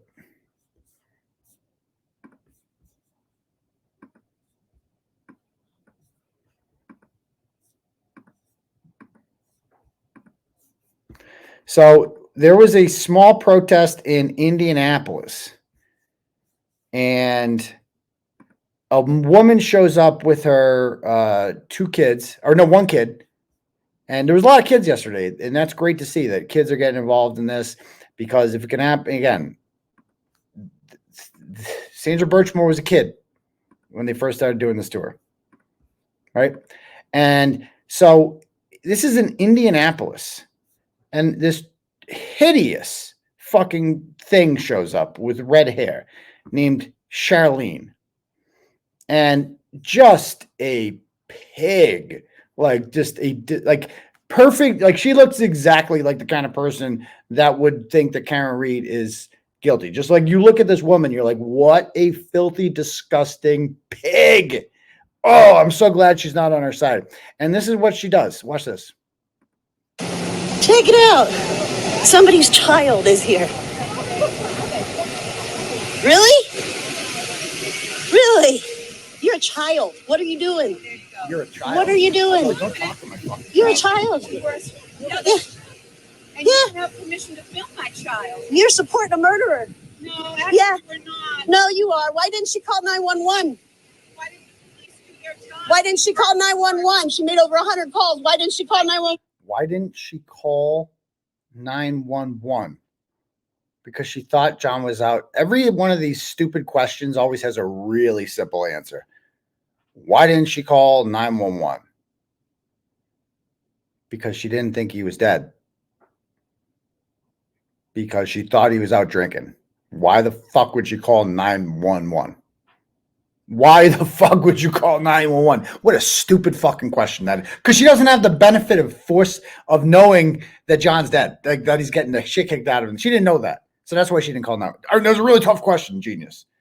The other question that they always ask now, and again, they all have an answer. And the question is, why did she call her dad at 1 a.m.? They always point that out. Well, I guess that means that the laws of physics just stopped existing in Canton that day. The ARCA experts who testified that John wasn't hit by a car, well, they must be wrong because Karen Reed called her dad at 1 o'clock in the morning. So I did this crazy thing as a reporter where I just asked her, why'd you call your dad at 1 o'clock in the morning? And she said, Karen Reed, if you guys haven't noticed yet, has a very close relationship with her parents, right? Like yesterday at the protest, she's driving around with her dad. Her parents come to every court date. They are very involved with her life. Like she eats dinner there all the time. Like she talks to them multiple times a day. And this includes before she was ever charged with any murder. So she has, like, a lot of people wouldn't understand that kind of relationship with their dad. She has that. And so according to her, and this is backed up by the voicemails, she tells John, like, I'm going back to Mansfield, right? I'm going back to Mansfield, John. She said she'd already left. She tries to bait him back there. She's like, I already left. And so John's not answering, and she's considering leaving. But she's got a conscience. And so she's like, well, I don't want to leave this 14-year-old here alone. I mean, I'm sure John's going to come home eventually, but she is 14, you know, like it's not also my really responsibility. She called her parents at 1 o'clock to say, do you think I should leave? Like, am I a dick if I leave right now? Like that's he's not answering the fucking phone. He's out partying. The girl's sleeping. She's 14 years old. Do you think, I mean, is it really my responsibility to stick around here? And guess what? That makes perfect fucking sense, doesn't it? And that's why all this shit about, like, every time as a journalist, every time I asked Karen Reed a question, Karen Reed always had an answer. And she had receipts. And her answers, unlike the fucking McAlberts, her answers make sense. That answer makes sense to me. Oh, I get it. You were contemplating leaving, and you have a very close relationship with your parents. So you're almost calling them to say, like, what do you think? Is it like, should I fucking leave? Like, John's fucking drinking again. He left. Like, I'm stuck with the kids again. Should I fucking leave? Like, that's a perfectly, when I heard her say that answer, I'm like, that makes fucking sense. That's it. Simple fucking answer.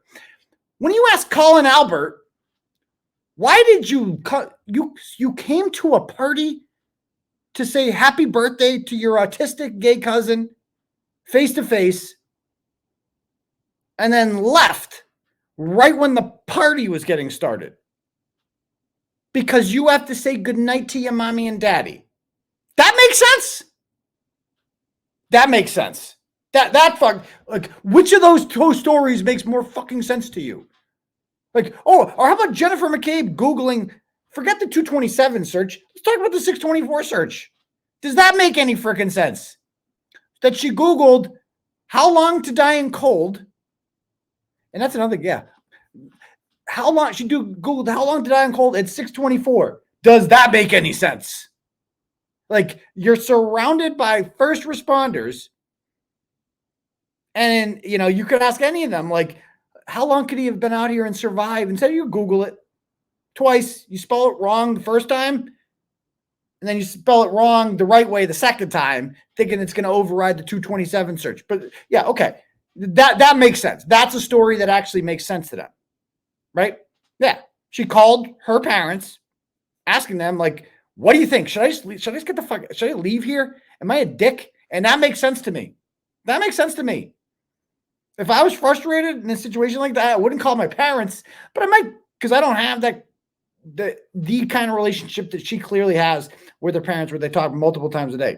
But I might talk to, like, you know, my buddy or somebody that I'm pretty close with and be like, am I a dick if I leave right now? Like, that's something, like, you might call somebody you're close with and say, am I a dick if I leave right now? That makes sense.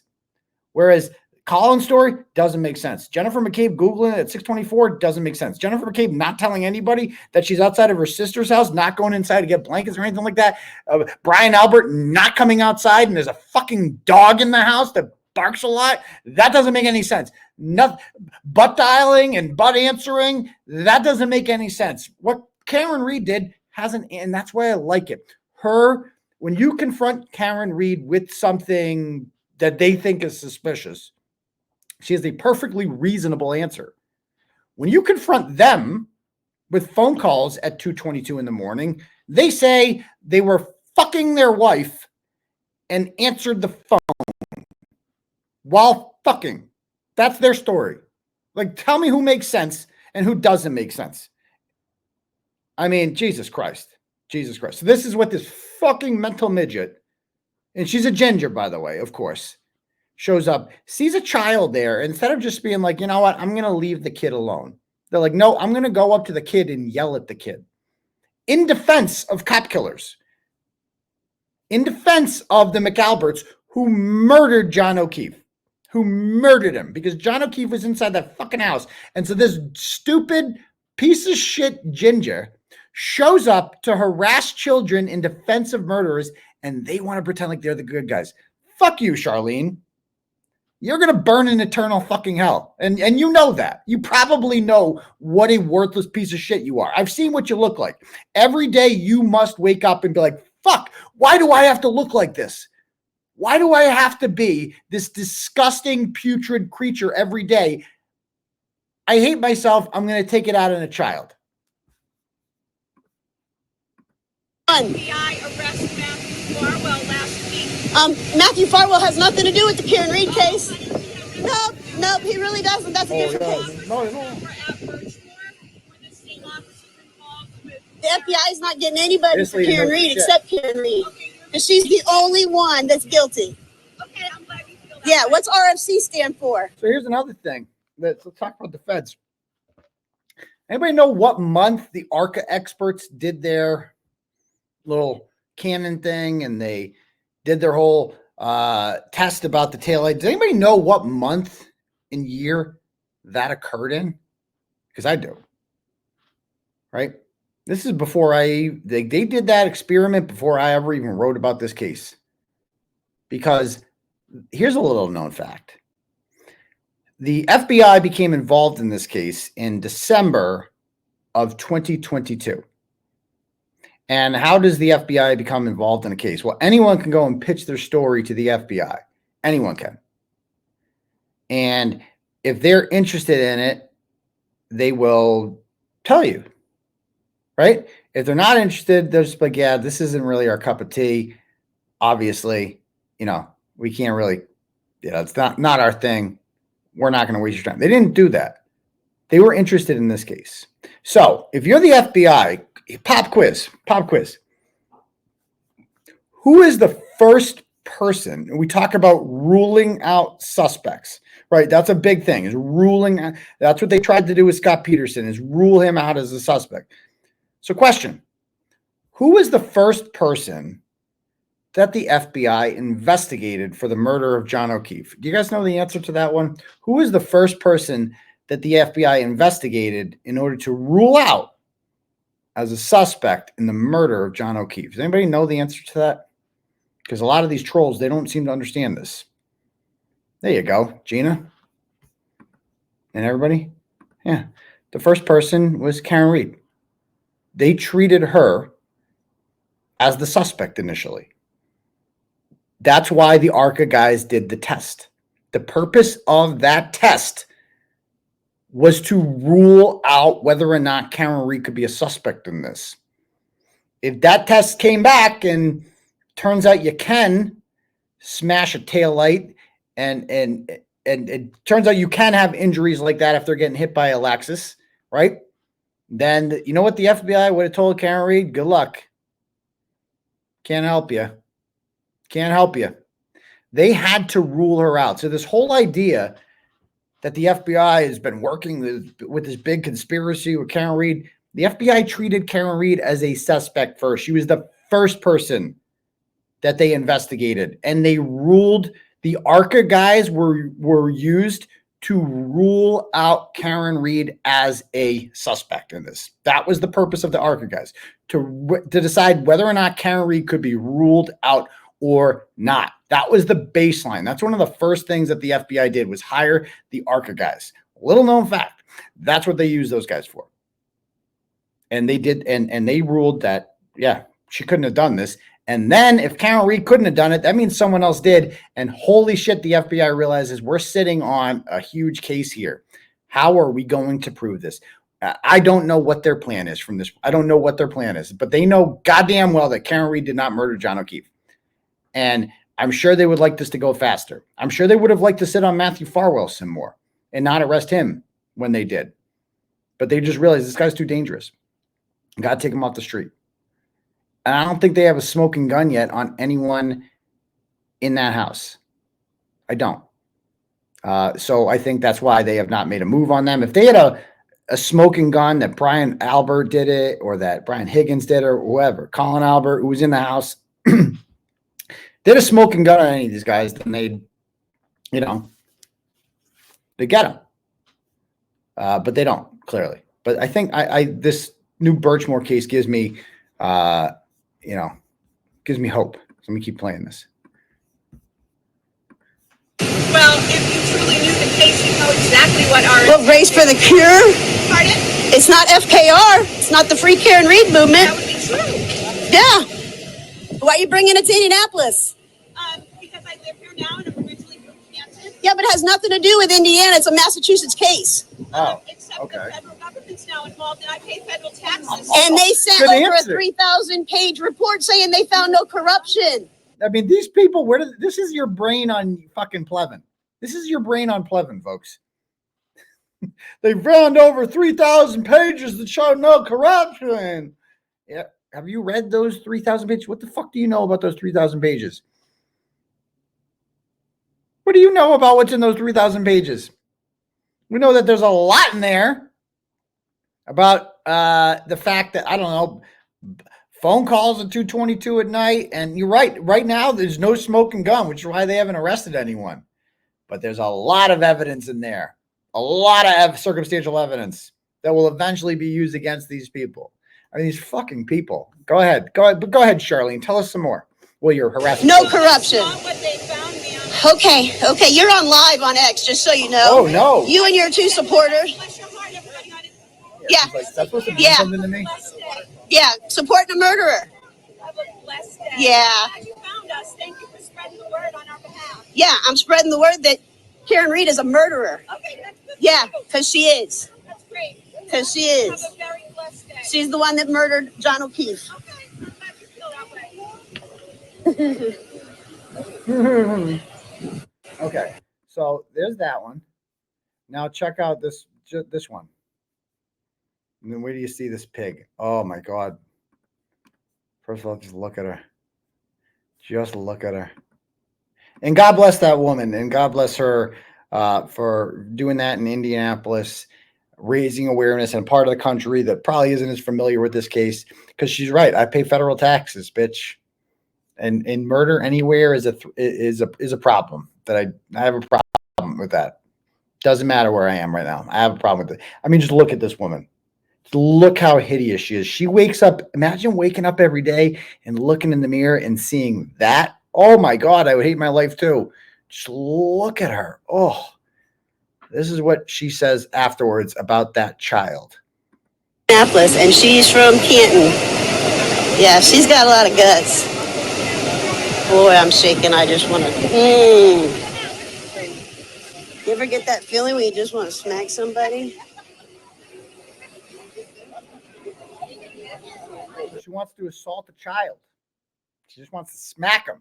But we're the bad guys. This is what's so hilarious about this is that these idiots on Twitter who are, oh my God, they're so mad about the video that from Turtle Club the other day. We could talk about that too. But they're so offended by it. They're so offended. This is the kind of shit they say. Look at her. Look at that face. Look at that face. Oh my God. Just look at her. Is that not the most fucked up looking person I've ever seen? And again, it's okay to make fun of people's looks if they suck. I would never just make fun of somebody for being this ugly. But if you're a horrible person, yeah, I'm going to point out how ugly you are too. Like I'm going to throw that on there as like a little cherry on top of the sundae. Like you're just, not only you're fucking horrible, you're disgusting to look at. Like, ugh. But anyway, I mean, just, yeah, she looks like a grandpa from the Disney movie. you know, yikes. So yeah. Anyway, yeah, so there's this, I don't even know if anybody has it. Again, there's so many, I'll play the video that they've made. Let me see if I can find it. Oh, here it is. Okay. It's got a whopping 135 views. Okay. So we're going to give it some views here. This is and you guys tell me, who do you think made this video? Well, you tell me. August 28th, 2024.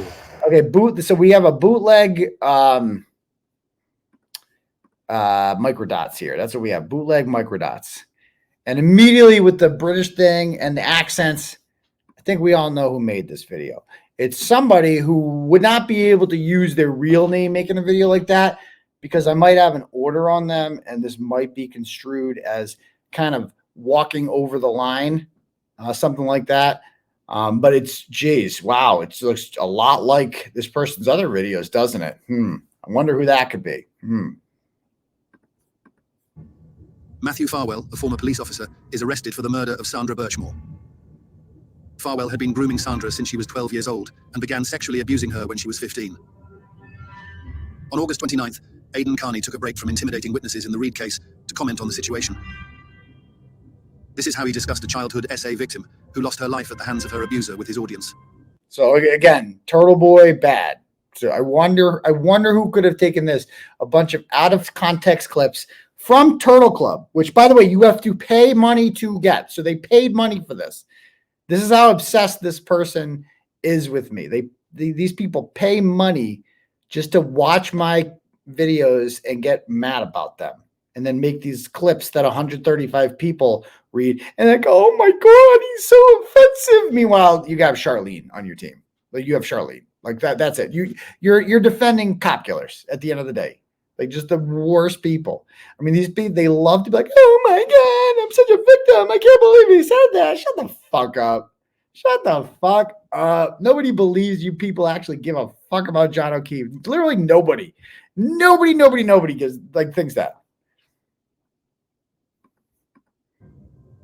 Welcome aboard, guys, to the sex cult, as we call it here. And Sandra Birchmore has agency. Like, I'm not going to act like, you know, like a lot of people are like, well, she, you know, like she was nothing's like Sandra Birchmore did choose to do these things. She did have sex with these guys, right? They wanted to fuck her because they knew she was damaged. Because they knew, like, because she's damaged mentally, she's easier. There's no challenge there. I must interject and point out that Kearney is placing a lot of blame squarely at the victim's feet. He points out her agency and claims she chose to do these things being sexual abuse, starting when she was just 15 years old. So there's your first lie. This is how you know it's a Krusty Panties production. Because it's like, it's dishonest. I said she has agency. Now, she's 23. 23. When she was raped by Farwell, she was 15. She did not have agency then, which I clearly state if you play the entire clip. But of course, that's not how these people operate. They take little clips of what you said and then get rid of other clips. And gee whiz, where does that sound familiar from? Oh, right. My charging documents. This is the exact same thing they did to charge me with witness intimidation, is they took bits and pieces of, you know, clips of shows that I did. And they're like, oh, see, he's intimidating witnesses. They don't play the whole clip, do they? They don't. And again, this is just such a gay version of wannabe microdots. It's just pathetic. Pathetic. He then refers to her as damaged, essentially stating that she was victimized because of a deep personal defect and damage. No. I've said it several times. I'm just such a liar. She's damaged because they fucking raped her. That's why she's damaged. She's mentally damaged because they raped her, because rape causes serious psychological abuse. Yeah, but they don't care. They're not honest people. In reality, the blame lies only with her abuser. His personal defect caused Sandra to be victimized, and the only damaged one is the adult who chose to prey upon a teenage girl. Totally agree. Totally agree. Matthew Farwell is the only one to blame here. The only one who did anything wrong. Well, Billy Farwell did too, and Divine. But Matthew Farwell raped her, and he's 100% to blame. 100% agree with that. He was at all times the adult, and as a police officer and instructor, in a position of power and trust. Kearney does not appear to grasp this, and seems to sympathize with 𝗵𝗏 multiple times throughout his video, despite 𝗵𝗏 being a sex offender indicted for murdering his victim. What do I sympathize with? He goes so far as to voice his suspicions that Sandra may have been setting 𝗵𝗏 up to get busted for rape, completely glossing over the fact that 𝗵𝗏 did, in fact, rape her. Oh my God. That's not a date I'll ever forget. This is just like, this sounds like the fact that she said 𝗵𝗏 did rape her. And these messages sound like she's using this. And you had Kirk on. He's like, he agreed. I get it. That theory makes sense. These messages sound like she's like planning on using this against him. Like the way she put it in writing. Again, that's just my opinion. That doesn't mean Sandra Birchmore is any less a victim. Of course she's a victim. And maybe she's decided that like he needs to be punished for what he's done to me. And I'm going to get him. Maybe I get it. It was wrong what he did to me when he was 15. I'm going to get him. And I'm going to fucking get him to admit it. And that's the way these texts came across to me. It was like the text version of wearing a wire. Said it like that. It almost sounds like she set him up. Like it almost sounds like she's, it was April. It's not a day I'll ever forget. It was April 10th, 2013. It's like, I'd be like, are you wearing a wire? Like that's suspicious. Like it's not a date I'll forever get. April 10th, 2013. She like puts it in writing. And this is the other thing that makes it sound like, bro, are you wearing a wire? Like I was scared to say no. It's like that's the exact type of thing that you write and put in writing on the record if you wanted to get him busted for rape. You know, it's just like, and this guy doesn't pick up on it. It is at this point that Kearney begins to dismiss pedophiles as mentally ill, while also explaining that in his opinion, having sexual thoughts about children is permissible, but acting on it is not. It sounds quite a bit like a man who may someday be exposed for having such thoughts. Wait, what happened in the video? Hold on. I want to keep playing it because it's funny. It's like, this is such crusty, like just dishonest. So what did they say there? And I know I shouldn't even be giving this any time, but I just like to debunk shit when people take shots at me. Because this is the best they can come up with. What did they say? Mentally ill, while also... So pedophiles are mentally ill. That's my opinion. Does anybody disagree with? Does anybody think a pedophile is healthy? Like, what's the opposite of mentally ill? Healthy, correct? Does anybody think are they saying pedophiles are healthy? Because I think they're mentally ill. That's just me. If you want to fuck a kid, something's wrong with your brain, bro. I think it's a pretty standard opinion that most agree with, but okay. So explaining that in his opinion, having sexual thoughts about children is permissible. Didn't say that. I said quite clearly that, let's suppose, like I'm sitting next to some guy, right? And, I'm like some guy I work with, right? He works with you and, seems normal. But that guy in his head, he's attracted to kids, right? If he doesn't act on that, if he doesn't rape any kids, if he's not downloading kiddie porn, right? But in his head, he's got this horrible thing in his head that he's attracted to kids and he kind of hates himself for it, right? I wouldn't have any fucking idea. I would have no fucking clue. Like no clue. I could be fucking talking to people every day that are attracted to kids. And I wouldn't even fucking know. You know what I mean? If you're not acting on it, if you're not raping anyone, then I wouldn't have any idea, would I? And you're not breaking any law. It's not against the law to have these thoughts in your head. If you don't act on them, then you're not breaking the law and you're not hurting anyone. This is and of course, Krusty Panties knows this. And when she watched the video, she knows this, but this is what dishonest people do, is they intentionally try to make it seem, they just lie to their audience and they put, the British bootleg microdots and, this will make it sound believable if we do bootleg microdots. But acting on it is not. It sounds quite a bit like a man who may someday be exposed for having such thoughts, perhaps via child pornography in his devices, and wants to minimize the thoughts versus action. And again, this is the same thing that Krusty Panties just said to me. Like, why doesn't he hand over his phone? Why doesn't he want people to look at his phone? There must be kiddie porn on there. I mean, she makes it so obvious. Again, she can't promote this because this is too close to, with the order that I have in her, she can't do this. So it's just, and I know as a fact that she wrote this because I have a source. She admitted on voice chat the other day in Discord. I don't have moles in there that are telling me this shit that she's admitted to, that she made this on voice chat, and that, but she wants to promote it on someone else's channel. Because if you have a look at this channel, this Jake's son account, this guy's like a retired happy hour over there. Like, this guy doesn't make videos like this. It's like stupid shit where you're like, what did I just fucking watch? Like, what is this nonsense? And then this one comes out, it's bootleg microdоts. People have thoughts in their heads like that about like getting turned on by kids. And that's what a 14-year-old is. They're a kid, right? They have a disease, in my opinion. Like, they have a mental problem. And it's not a crime to have a mental problem. I have these thoughts in my head. I think 14-year-olds are hot. Like, it turns me on. Like, just does it for me, right? The problem is when you fucking act on it. Like that, and that's what Farwell's into this shit, and he acts on it. It's just like a magnet. You know what I mean? Like, so I guess eventually, like, you can suppress these thoughts in your head about what you want and try to pretend like you want something else. But eventually you're going to suck a dick. Like, it's right. Science. That's how it works, right? Like, bro, did she, of course, she clips out the part. Now I'm talking about homosexuals now, right? Like, you can be gay without ever sucking a dick. Like, that's what I'm saying there. Like, if you're attracted to men in your head and you just never act on it, doesn't mean you're not gay. Because you still kind of want to suck a dick. You just haven't done it yet. Maybe because you're afraid to, maybe because you don't want to go all out, maybe because you're ashamed, whatever reason, you're just not sucking that dick. Where it's like, that's the same. It's like a lot of people suppress that. So there you go. I have these fucking thoughts in my head, and I'm worried I might act on it. And I don't want to do that because then I'm going to go to jail. So how do I fix this shit? Like, fix it. Kearney is preoccupied only with the threat of jail that comes with preying upon a child, and not the aversion to harming children. Oh yeah, no, guys, I'm not sufficiently outraged about child rape. Just to be clear, anti-child rape, bad, really fucking bad. I'm really outraged about child rape. It's very bad. I'm very against it. Kind of standard. I think you guys all know where I stand on child rape. Think it's bad. Murder too. Also think that's bad. Definitely. So, but I guess I'm not showing enough for these people.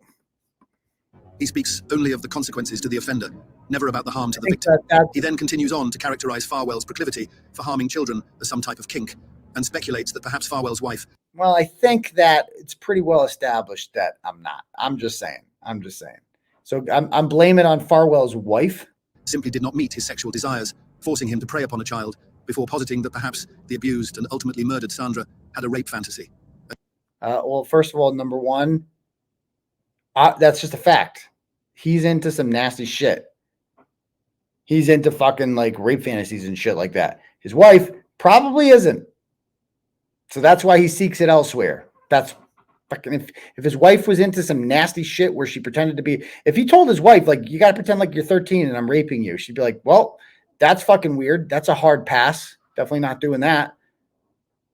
So that's why he seeks it somewhere else. As he claims many women do. That's all Sandra Birchmore is to him. She gives him what he wants. And what he wants is to live out his fantasies of fucking kids and just being nasty, right? Because he's a nasty guy. So he's a bad guy.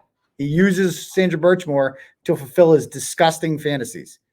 But I'm a bad person for pointing out that fact. And his wife, I don't know what their sex life is like, but maybe she's just not nasty. And this guy's into nasty shit, filthy shit. No judgment.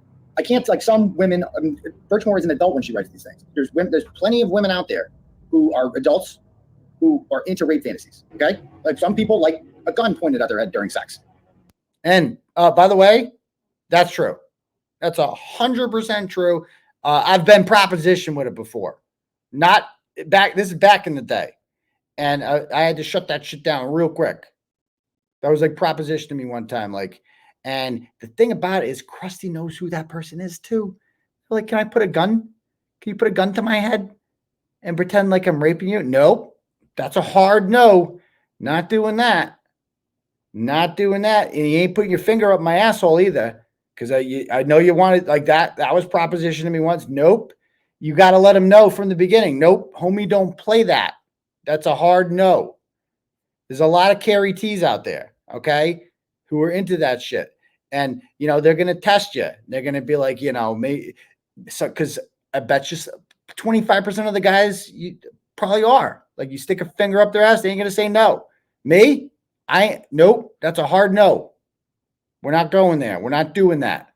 We're not getting the gun out. Like 50 Shades of Grey, there's a whole fucking book series about it. You know, it's like, that's just a fact. Like some people are into that shit.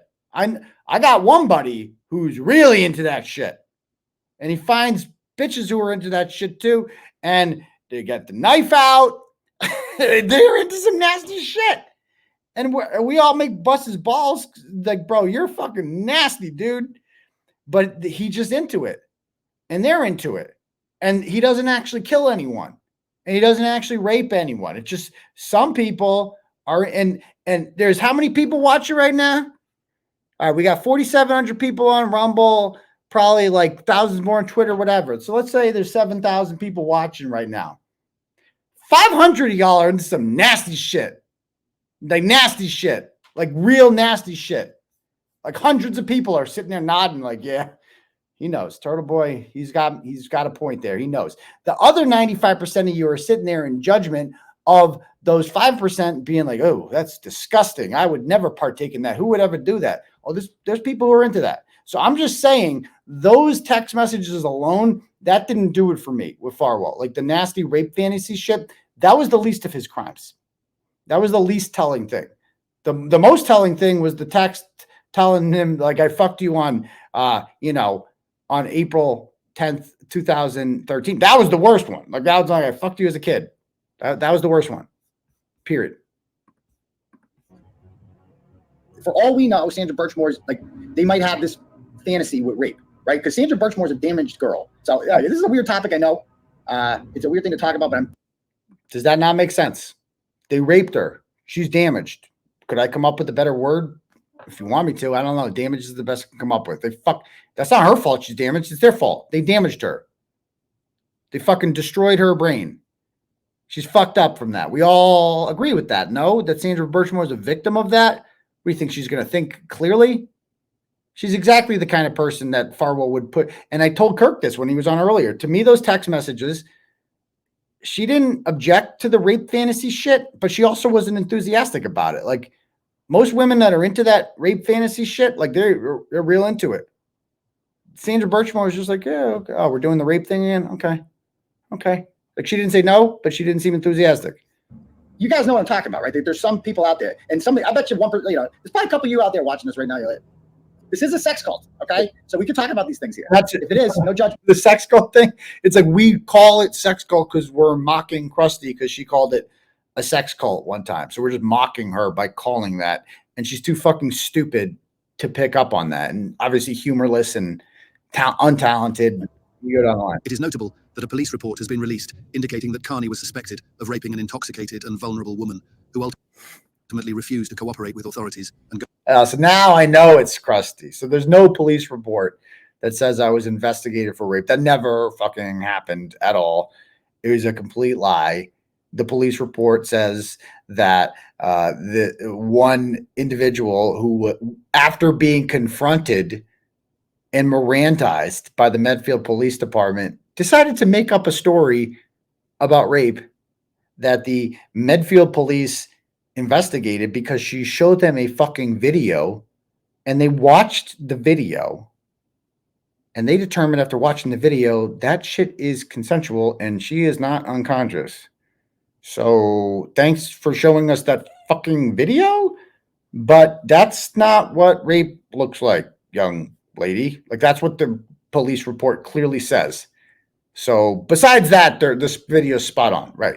Go through with charges. She was going to tell Farwell's wife that he had been having sex with her for nearly 10 years. I wonder what made her decide to do that then. Sandra Birchmore was a side piece, right? That's a long time for a side piece, like a long time. Kearney continues his characterization of Sandra as a sexual object, further accusing her of blackmail and painting Farwell as some sort of They did treat her as a sexual object, and it's bad that that happened. Like these are what? Victim, before suggesting that the solution to all of Farwell's problems could have been a vasectomy, instead of just refraining from the sexual abuse of children. Kearney compares his own experiences to Farwell's and ultimately launches into a prolonged graphic description of how he would hypothetically ejaculate inside of Sandra were he in Farwell's position. she blackmailed him into impregnating her. She blackmailed him into impregnating her. She basically told him, bro, if you don't throw a hot one in me, raw dog, and give me that baby I want, because your wife has 3, I should have at least 1, because that's, and if you don't do that, I'm going to rat on you, and you're going to jail for statutory rape. And I've memorialized all of these conversations just in case, because you're a fucking idiot and you didn't see that one coming. That all happened.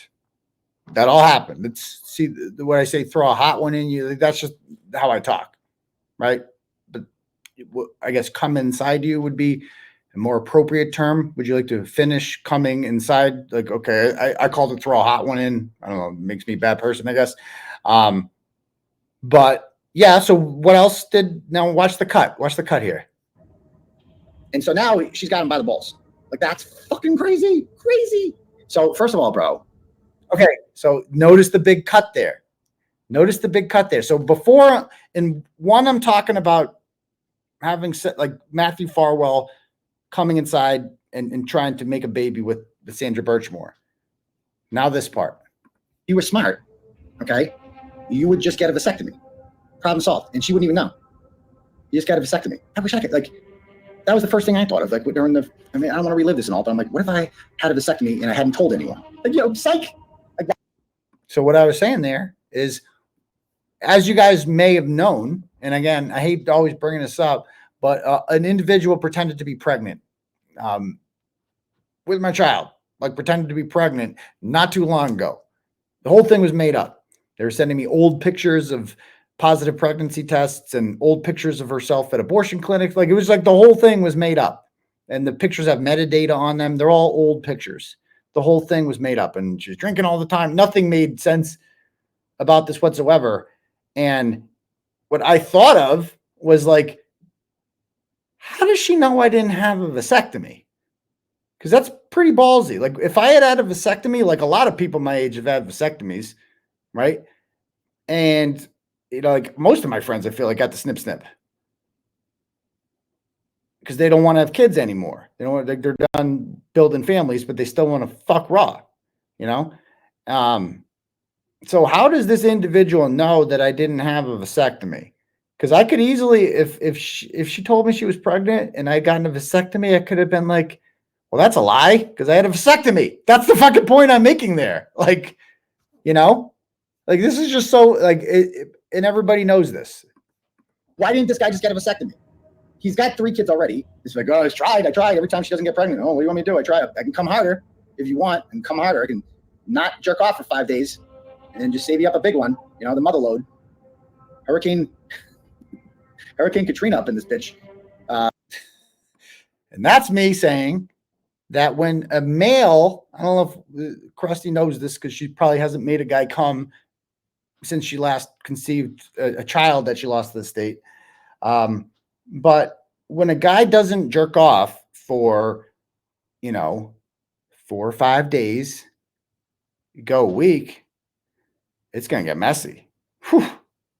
It's going to be messy when he unleashes. Like, it's just a fact. The longer you go without coming, the bigger the load is when you finally do. And I know this is like sex class. We're teaching people. So that's what I'm referring to there.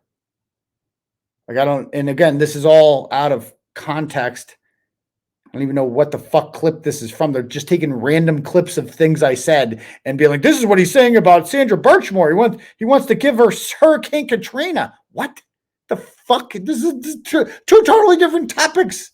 But, you know, I guess that's what why didn't he just get a vasectomy? I know it's painful, but wouldn't that have solved all of his problems? Like, bro, Farwell is just like, dude, he knows how crazy this is, but he stuck his dick in it. I mean, it's just like, dude, you knew she was damaged, and what did you think was going to happen? You had years to walk away from this. I mean, he kind of had no choice. He had to give her the blackmail baby. That was the only way he wasn't going to jail. He had to do it, right? He had to. Or just get a vasectomy, because that's not in the contract. If you try to pregnant her and it doesn't work, it's not. You could be like, it's not my fault. I have 3 kids. We know my boys can swim. So I was just wondering here. We all agree Farwell's a bad guy, but I'm just wondering why he didn't get a vasectomy. Because then he wouldn't have had to have a baby with her. If he got a vasectomy, he's a liar. He's a murderer. He's a rapist. So he can't lie. He can't just tell her he got just get a fucking vasectomy and say you didn't. Like he's somehow Matthew Farwell's above lying. Okay. Maybe it's a you problem. It is my humble opinion that only a fellow pedophile could be this apologetic about a sex offender who murdered his victim. And this is why Krusty can't put this in her real name, is because she's calling me a pedophile. And colored by that opinion, I do wonder, is Aidan Kearney a pedophile?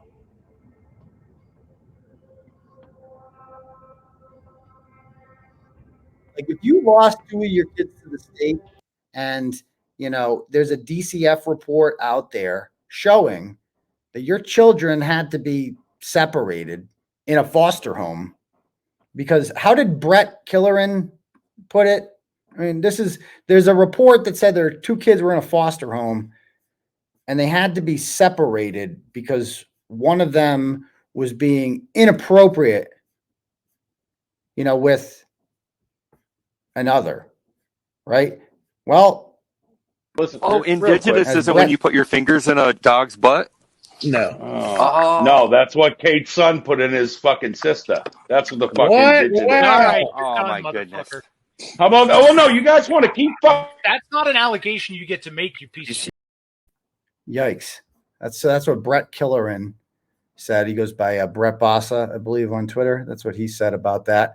So that's not good. And again, no, it's just like I said, I'm enjoying the fuck out of this. And there'll be people tomorrow talking about how much of a scumbag I am from liking this. I don't like that her kid's a fucking mess. No. But you don't only need to look at Kate. Kate is the root cause of all of this. And someday karma comes for its payment. And she'll get it. And we will sit back and laugh because we still have a great show and you're sucking out of the dick. So fuck you, deadbeat. Like, do you think she wants attention? Just like talk as much shit about me as you want. At this point, I don't give a fuck. Like my audience is bigger. My friends are cooler. I have more of a life. I have a job. No matter what he wants to say about my kids, like I'm good with my kids. I love them. We hang out. We have a good time. Like, are we perfect? No. Are we a little trashy? Yeah. Are we happy this way? We are. Okay. Fuck you. Right. Like, you know, so I don't really care what he has to say about me, but don't put that on my kid who is now struggling to attend school because of the bullying that she's receiving. And he can go, oh, okay, it's just making that up. Except I have documentation from the school that I'm going to bring to the DA's office on this criminal charge. And I'm going to bring in court to extend the order so he can never, ever contact or post about my daughter again. Just leave kids out of it. It's that simple. You can't do that because you're a fucking weirdo. I think he's a pedophile. I'm going to say it out loud. Sue me. You were grooming my kid and you keep offering to pick her up. I think you're a pedophile. Don't come near my family. Well, so I said, I've talked about this. So imagine using your kid as bait like that. Like, of course, I've never, ew. I don't want, like these people, they just hide behind their kids and then they use their kids as sexual bait. Like you're saying, you're posting naked pictures of my kid and talking about my kid being a prostitute. Whoa, that never happened, but it's weird that you'd say that. You'd bring this up and you'd introduce this into the public realm. I mean, this is, and by the way, she didn't get the order. She tried to use her kid to get an order on me, and it obviously didn't happen due to the. I am going scorched fucking earth now. You do not fuck with my children. Everybody's going to pay the piper on this one. You should have never fucked with my kid. And I'd like to point out. By the way, her boyfriend, the live-in boyfriend, pulled a knife on her kid and was arrested for armed assault and battery on a child and continued living with them. But you don't fuck with her kids because she's very protective of her kids. That he's mad at. Julie, if you ever hear this, you better kick and scream for that mandatory parenting class or terminate his rights. There is no in between. He will fuck those kids up. I've seen it. My parents had a divorce like that. Not half as bad as what I think Aidan would be. I don't got a narcissistic father like that. They just got some animosity, right, that they couldn't handle. He's a straight up toxic narcissist. He will use a child to hurt an adult. What? Didn't she use her kid to try to get an order? I'm addressing his wife. I am not ordered not to do so. I've never harassed a woman, and I stand by it. I messaged her on Facebook once to alert her that her husband had just accidentally revealed that he was trying to sleep with another woman. At the time, I didn't know about Leah, which makes it even funnier because it means that not only was he outing himself for cheating on his wife, but cheating on his mistress, Leah Genduso, at the same time. But I could talk to his wife. I mean, quite frankly, I'm probably going to reach out to his wife tomorrow morning, and I'm going to ask her respectfully to have a conversation with her husband and have him remove all the derogatory, disgusting posts referencing my children so that we don't have to push this any further. Okay? Because I feel like out of the two of them, the real adult is probably his wife. Well, how about this one? So there was a video of me, unfortunately, that leaked by LG, the first one. Unfortunate. It got out. And, Krusty Panties, apparently, she got a hold of this video because obviously Leah gave her the video. And what did she do with it? She showed it to her children. Here she is talking about how she showed her children a video of me spanking it and asked them, what should I do with this video? Yeah, you're gonna look up my name. I get it. Okay, but I know how much comes up on my name, and that bothers me to a certain extent, just because my daughter and I were talking about all this. Because I'll be straightforward with everybody here. When I first got this information, I went to my children, the video, who are 12 and 15. They're not little kids or whatever, and I said, I have some really incriminating information on Aidan. They obviously know who he is at this point. What should I do with it? And my son said, well, if it's going to hurt his family, I wouldn't do it because you're going to look petty and hypocritical. And, it hurt us a lot. And I don't want to do that to anyone else. And I said, okay, my daughter, who has been much more affected because Aidan has really focused on her and she's 15 years old, said, fucking bury him. All right. She did, though. Yeah. And one thing that she said to me today when we were discussing this is she goes, if I look up Kate Peter's daughter, the first thing that comes up is all this nasty shit about me. And she's 15 years old. She's 15 years old. I would say, and I'm not trying to extort anyone here. I would say that an easy way to quell my rage and all this would be if maybe, no, never mind. It doesn't matter either way. It doesn't matter either way. There was one point when I really wanted everything about my daughter taken down, but the damage has been done at this point. It would be an empty victory if anything about my daughter was taken down. I can't imagine. Like, my daughter. Nobody posted anything about her daughter. It was about her. Like, you're a piece of shit parent. Here's the DCF documents showing that she lost her kids and abused them and blah, blah, blah. And again, that is the person who the McAlberts and O'Keefe's too have allowed to go on court TV as the official spokesperson for them. So speaking of them, let's check out the video now and then I'll read some more turtle chats. If anybody else wants to donate and have their message read, you can click at the link at the top for turtle chat, or you can cash at me at $ @UncleTurtleboy. But let me bring up here. Shared it earlier on Twitter.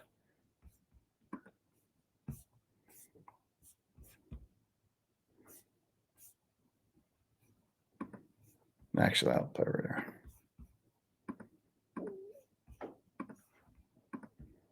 So here is the 2020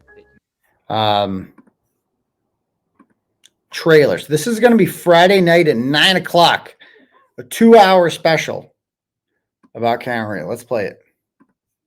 Did you kill John O'Keefe? Is it possible that you hit him with the back of your car and just didn't realize it? The trial of Karen Reed is now underway. She's accused of second-degree murder, pleading not guilty. A murder that continues to tear apart an entire town. It's the true crime story of the summer. This is a beloved police officer in the local community. His body discovered in a pile of snow. I remember pounding on my dresser, like literally screaming, like, not John, over and over. Oh my God, that chick, Tara Kerrigan, that's like John's ex-girlfriend from like a decade ago. And she must still be in love with him or some shit like that. Like, she is fucking act like she's like holding pictures in the Boston magazine of like, bro, he dumped your ass fucking 10 years ago. And you aged 10 years, like hard. real fucking hard. Like, it's bizarre how attached you are to this guy who dumped your ass 10 years ago. But go ahead. Did you say that you were angry with John that night? Yes. His girlfriend. Again, that's not a good cut. Like, they're just making it seem like, yes, okay, so play the whole thing. They will play much more of it, I'm sure, when they play the whole episode. Like, but this is the shit that gets you watching it. This is like edited very against Karen Reed, this trailer, I think. Friend Karen Reed, accused of his murder. She's accused of killing her boyfriend, a Boston police officer. It's the crime dividing a city. They are protesting in favor of Karen Reed, saying, Again, it's not really that divided. This whole idea that we are divided is misleading at best. It's not. Go to anything. It's the Smurf Patrol didn't even show up till recently. They're vastly outnumbered.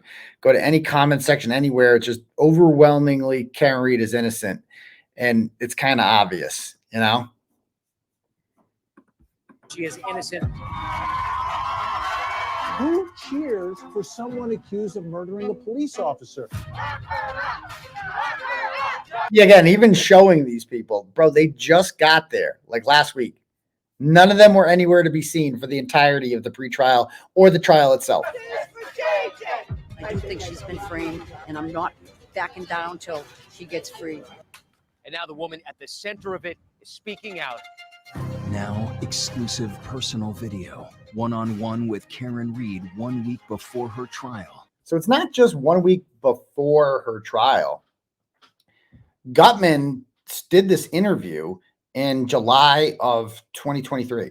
And then he must have done a follow-up, but I know for a fact that he interviewed in July of 2023. He was at the July 25th hearing. I met him. I've talked to Gutman since then, right?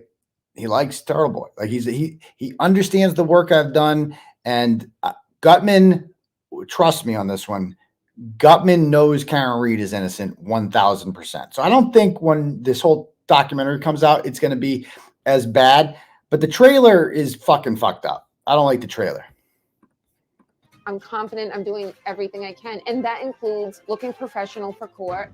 I just got the suit from the tailor because the sleeves are too long, and it's a pet peeve of my mother's to see people with sleeves that are too long. Bro, they have 2 minutes to show here. 2 minutes. They show that. They show the part where Karen Reed talks about getting her suit tailored.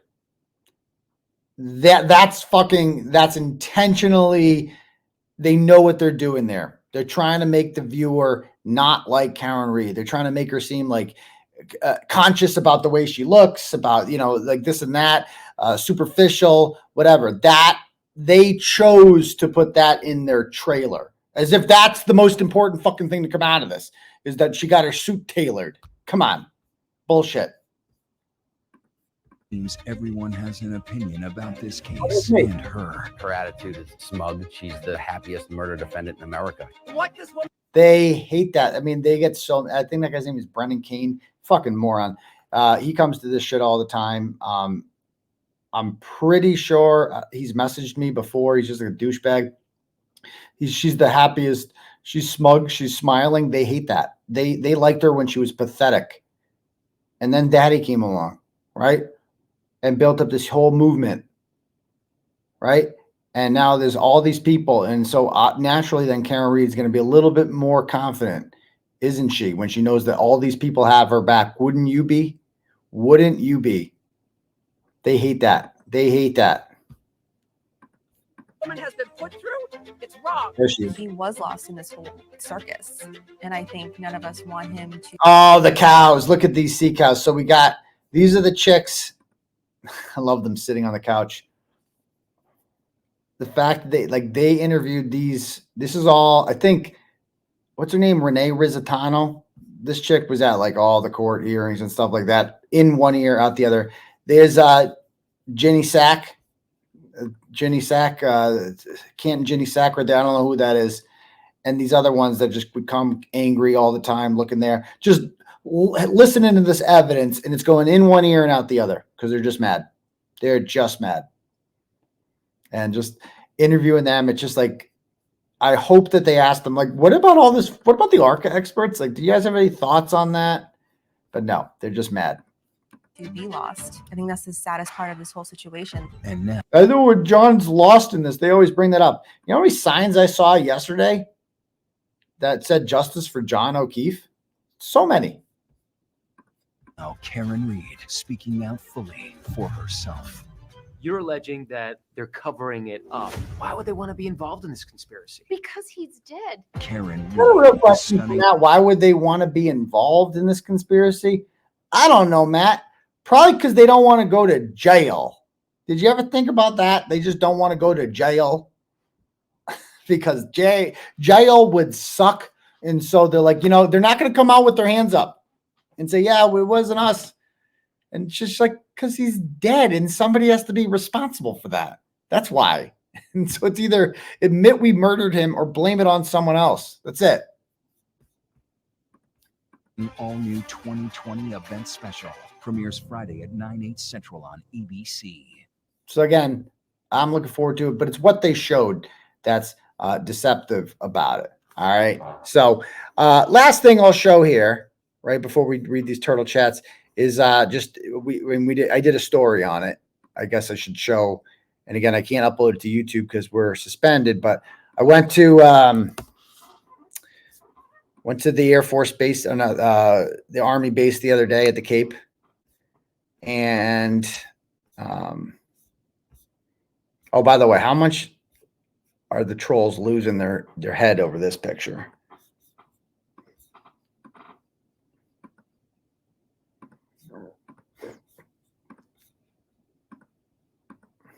This one's gonna, oh man, oh boy, they're gonna lose their minds over there. As soon as I posted it, it's the first picture I've ever taken. I've been in the same time in a picture with Karen Reed, because we don't give a fuck anymore. All right, about this. There's nothing. They already tried indicting us on conspiracy. There's nothing there. The whole thing was made up, right? And I think that Karen Karen was scared there when they came into her house in late January or early February and took her phone, and she found out they'd been tracking her in like Florida and New Hampshire, and that's scary. You're like, bro, these people are fucking nuts. They're up my ass. They're trying to get me on some bullshit charge. They want me in jail when the trial happens. They don't want me out on bail. They want me in jail. And so that was scary when they did that. And I think we've talked about it since then. It was nothing personal. She was just scared. Karen Reed that I knew before jail was never scared of anything, not fazed at all. That scared her. And she was not the same when I got out of jail. Like me going to jail in the first place, was like, oh shit, they can do that to him. Think of what they can do what they want to do to her. And so I get it. And her and I have talked about this. We talk again, and it's been established. Like, how I started actually talking to Karen again? Because I wasn't talking to her the whole time. And I've been pretty upfront about this since I got out. First time I messaged her and we talked again was during the Proctor testimony. When Proctor, and I'm just like, I just sent her a message and I just said, like, wow. So now the whole world knows what a fucking douchebag he is. And that's what got conversation started again. And then we're just not scared anymore. Fuck it. There's nothing wrong with a reporter speaking to a subject of his reporting like that. Right. Again, I view Karen Reed as not as a friend, but as a subject of my reporting and a person who I've been perfectly honest with, gives me answers that make sense and brings receipts. And that's why I like talking to her, is because she has nothing to hide. She didn't delete anything in her phone. They all did. That was suspicious. So this picture right here, this is going to drive, oh, she's supporting this Turtleboy. Yep, she is. She might not support everything I do. And I think she's going to talk about that in the Vanity Fair story and be perfectly honest with her. And I don't support everything she does. Okay. But the fact of the matter is Karen Reed didn't kill John O'Keefe. And that's the only thing I care about, is that she didn't kill John O'Keefe. That's my only interest in Karen Reed, is that she did not murder John O'Keefe, and the people who did are getting away with it. So this is really more of like, I want justice for John, like just as like more so that justice for Karen Reed is a side product of justice for John. Okay. So I'm here to, that's what I'm saying. Like Karen Reed being free and being found not guilty is bittersweet to me. Not enough. Not enough. That's it. So this picture is going to drive him fucking nuts. All right. But what was I looking for here? Oh, all these pictures from out there. Oh, this. Okay. Let me play this tape. So we went to Higgins' house. Right now. We wanted to check out his story. He told the jury that he got rid of his phone the day before a preservation order because some guy town dump is not that far from me. Yeah, so we went to Brian Higgins' house, and he's got like this compound. He's got like fucking sheds and cars all over his friggin' place down in Sandwich. And I don't know if he's got a 𝗃𝗏. He can't have a 𝗃𝗏. He's unmarried, but whatever his situation is down there, it's just weird. And he claims that what did he testify? That he cut through a military base to throw at his SIM card the day before a preservation order was put in place. Now, a lot of people have messaged me and said it is a cut through, right? And technically it could be. There are ways in which, so Brian Higgins has ATF credentials. So he had to badge his way into there, right? I'm sure he just told him I'm a federal agent. He knows exactly what to say to these people, right? But it's weird that he'd want to get rid of trash in there. It's almost like he knows that getting rid of trash in there is safe. It probably gets incinerated that day. He knows some shit. He knows how to get like that. It's really important that trash get destroyed. He could have thrown it in the ocean. There's a million things he could have done. He felt safe that no one will ever get that SIM card again. And the best way to do it is to put it in the Army base. Some knowledge he has made him do that. And he said it was a cut through. And I said it's not a cut through. And I stand by this. It makes no sense to do a cut through if you have to stop at a checkpoint. That slows you down. The whole purpose of a cut through is supposed to speed your ass up, right? It's supposed to save you time. But other people have pointed out there's this one road that apparently, again, I'd have to see it, that you could actually go through it. I'd have to test it out. I'm not able to test it out because I can't even get in at all because I'm not military or an ATF agent. But I would have asked him on the stand if I was Yannetti, where were you cutting through to? It's one of those questions they wouldn't have been prepared to answer. So, okay, a cut through is supposed to save you time from where you're going. Where were you going that you're cutting through there? Because if you look where he lives in Sandwich, Route 6 is to the north of him. That's kind of the way out, right? And this is in October. There's no Cape traffic in October. And so if he wants to get off the mainland, go to the mainland, right, you're going to take Route 6 because that brings you to the Sagamore Bridge, right? And if you were going to Canton or something, like you go that way. You wouldn't take the other bridge. You wouldn't take the Bourne Bridge. That's for us Worcester folk, the 495 people. That's the bridge we take. The Boston people take the other bridge. So if you were to take the Bourne Bridge, technically there could be a cut through the Army base. I'm not sure if it would actually save you time, but you could. Or if you're going to like Woods Hole or some shit in Falmouth, I don't know. There are destinations that you could go to in which that would be physically shorter to gut through that base. But I would have asked them on the spot, like, tell me. Well, now I guess they can't because Higgins is going to be prepared for that now. But I would have asked them on the spot, tell me about that. Canton takes both. Okay, that makes sense. Wouldn't it be longer on 495? I digress. Yeah, but there's like multiple dumpsters. We go. Sort of checkpoint up here. There's the base. The road is trash here, so let's see what happens. Let's see if they let us through. We got some trash to get rid of. I got a SIM card they have to destroy. Preservation order is coming tomorrow. I'm just cutting through. We'll see what happens. We see, like, there is a checkpoint. You can put it up here. Show the checkpoint. Yeah, there is a checkpoint. So he had, just to get in here, he had to go through something. I don't know if Higgins is in the military. Oh, okay. So there's a guy here, and we're gonna say it was through the straight face. Oh, what is this? Are they guiding us through? Okay. We'll see what happens here. Is he pointing this? Okay.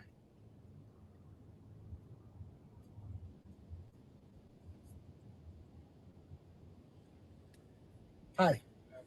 Good afternoon. How can I help you guys? We're trying to get rid of a SIM card. Throw the SIM card in the trash. Okay. So. Because we have I have a preservation order.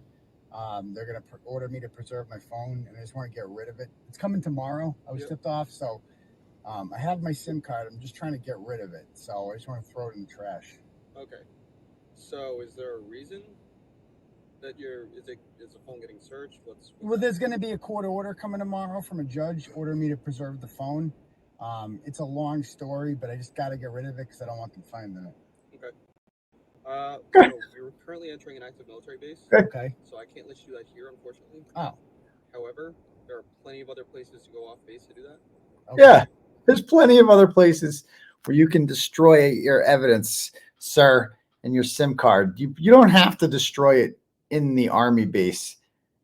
Oh, okay. Thank you for that. I appreciate that. So this isn't like a cut through. No. You can't cut through here. Oh, you can't cut through? Oh, No, so this doesn't take you anywhere? It's not like a public road? No, this is a military base.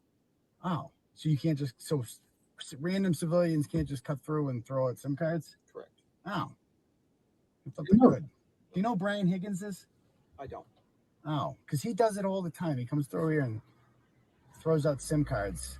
Yep. I Okay. would have no idea about that. So All I'll right. have you guys turn around behind this truck. All Be right. careful of the oncoming traffic. All right. Have a great day. You too, brother. Thank you. I was polite. He was mad that that guy, I had no idea who that guy was. They're like, he posts later on, but why didn't you blur out my face? I don't know, because I don't really think I gave it. What do you care? You did your job. That doesn't make that guy look bad, did it? I didn't bust that guy's balls. I was trying to prove a point, right? And obviously he wasn't in on the joke. But he kind of proved my point for me that it's bizarre to do something like that. Like, that's bizarre behavior. Just saying. So, yeah. Hopefully you guys like that. It's like just trying to destroy a SIM card. That's normal behavior, right? A lot of people destroy SIM cards at the Army base. That's who can't relate to that whilst taking a shortcut. Duh. All right. Let me read some more turtle chats here. And then we'll call it a night because it's getting late. Poor guy's just trying to do his job. Again, not busting that guy's balls. He did his job. He didn't do anything wrong. Nothing wrong with that guy. All right, cool. Oh, I didn't see any turtle chats. So we'll go to Cash Apps here. Did I miss any? Mark Del Negro sends $10. Goes, will there be a Halloween costume party this year? Yes, there will be. And we will hopefully be announcing that shortly. Lauren sends $5. Goes, oh no, we already got that one. We have here Crystal sends $5 and goes, did John O'Keefe know about Karen Reed and Brian Higgins? I don't think so, but that's just my guess. Joe Flip-Ahead sends $20 and goes, great show, doctor. You the man. The PG-13 Turtleboy. Oh, that's Joe Flipperhead's thing. He's the PG-13 Turtleboy. Okay, I like it. Michael Ward sends $10 and goes, Sean McDonough said Dedham court officers are seen at the federal court. Okay.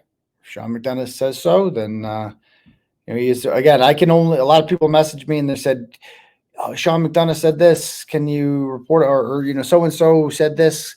What do you think of that? And what I think of that is I can only report things that I know is a fact, right? That I have evidence of. So Sean has different sources from me. So I can't speak to those sources. So I can't report the things that he does, right? So we all have our sources, don't we?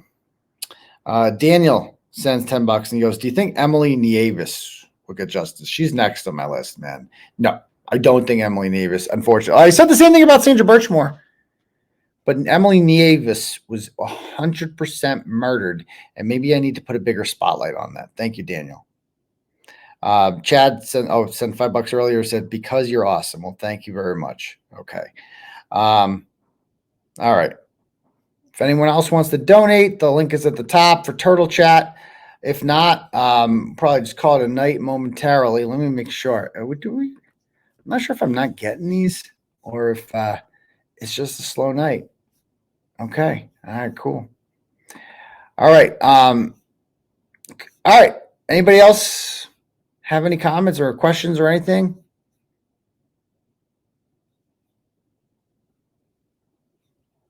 The Dedham court officers have been reported at the courthouse, Moakley Courthouse, by Shaun of the Gulf.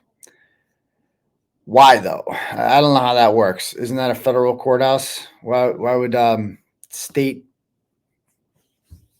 officers be at Uncle Joe's house? Maybe. I mean, again, Emily 𝗎𝗍𝗄𝗧. I've written about her in 2021. She was murdered, and her death, they said she fell out of bed and died. That's the story on Emily 𝗎𝗍𝗄𝗧. Like, it's fucked up. She was, I don't know if she was pregnant at the time. She definitely had a baby, a young child, with this 𝗕𝗵𝗻𝗺 character who definitely 100% murdered her. Definitely did. You don't see Turtle Chat's pinned at the top. Oh, and I think I did have some Rumble donations here. I don't know if they've disappeared or how Rumble works. There was one. $10 from 𝗵𝗏 said feds located in Farwell's iCloud were several memes that indicate his interest in sexual intercourse with dead bodies. Was it investigated if he had sex with Sandra after he killed her? No, come on. I mean, he wouldn't have enough time, I don't think. And again, memes aren't the strongest evidence, just in my opinion, of anything. There's a $20 dono that I can't see in here. So I can't see it, whatever it is. Again, I would not do the Rumble chat because I can't sync Rumble up with StreamYard, so can't really see him. Okay. There's no turtle chat at the top. I see it. I literally see it pinned. There's a pinned message at the top. Oh, it's gone. No, it's there. It's still there. It's still there. When are you out of your timeout, Doc? Tomorrow. Tomorrow at like 10.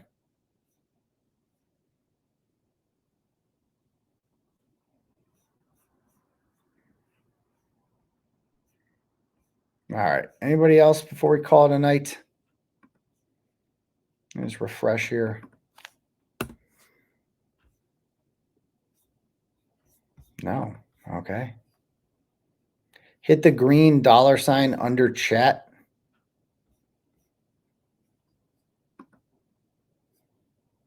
No, don't do that. Okay.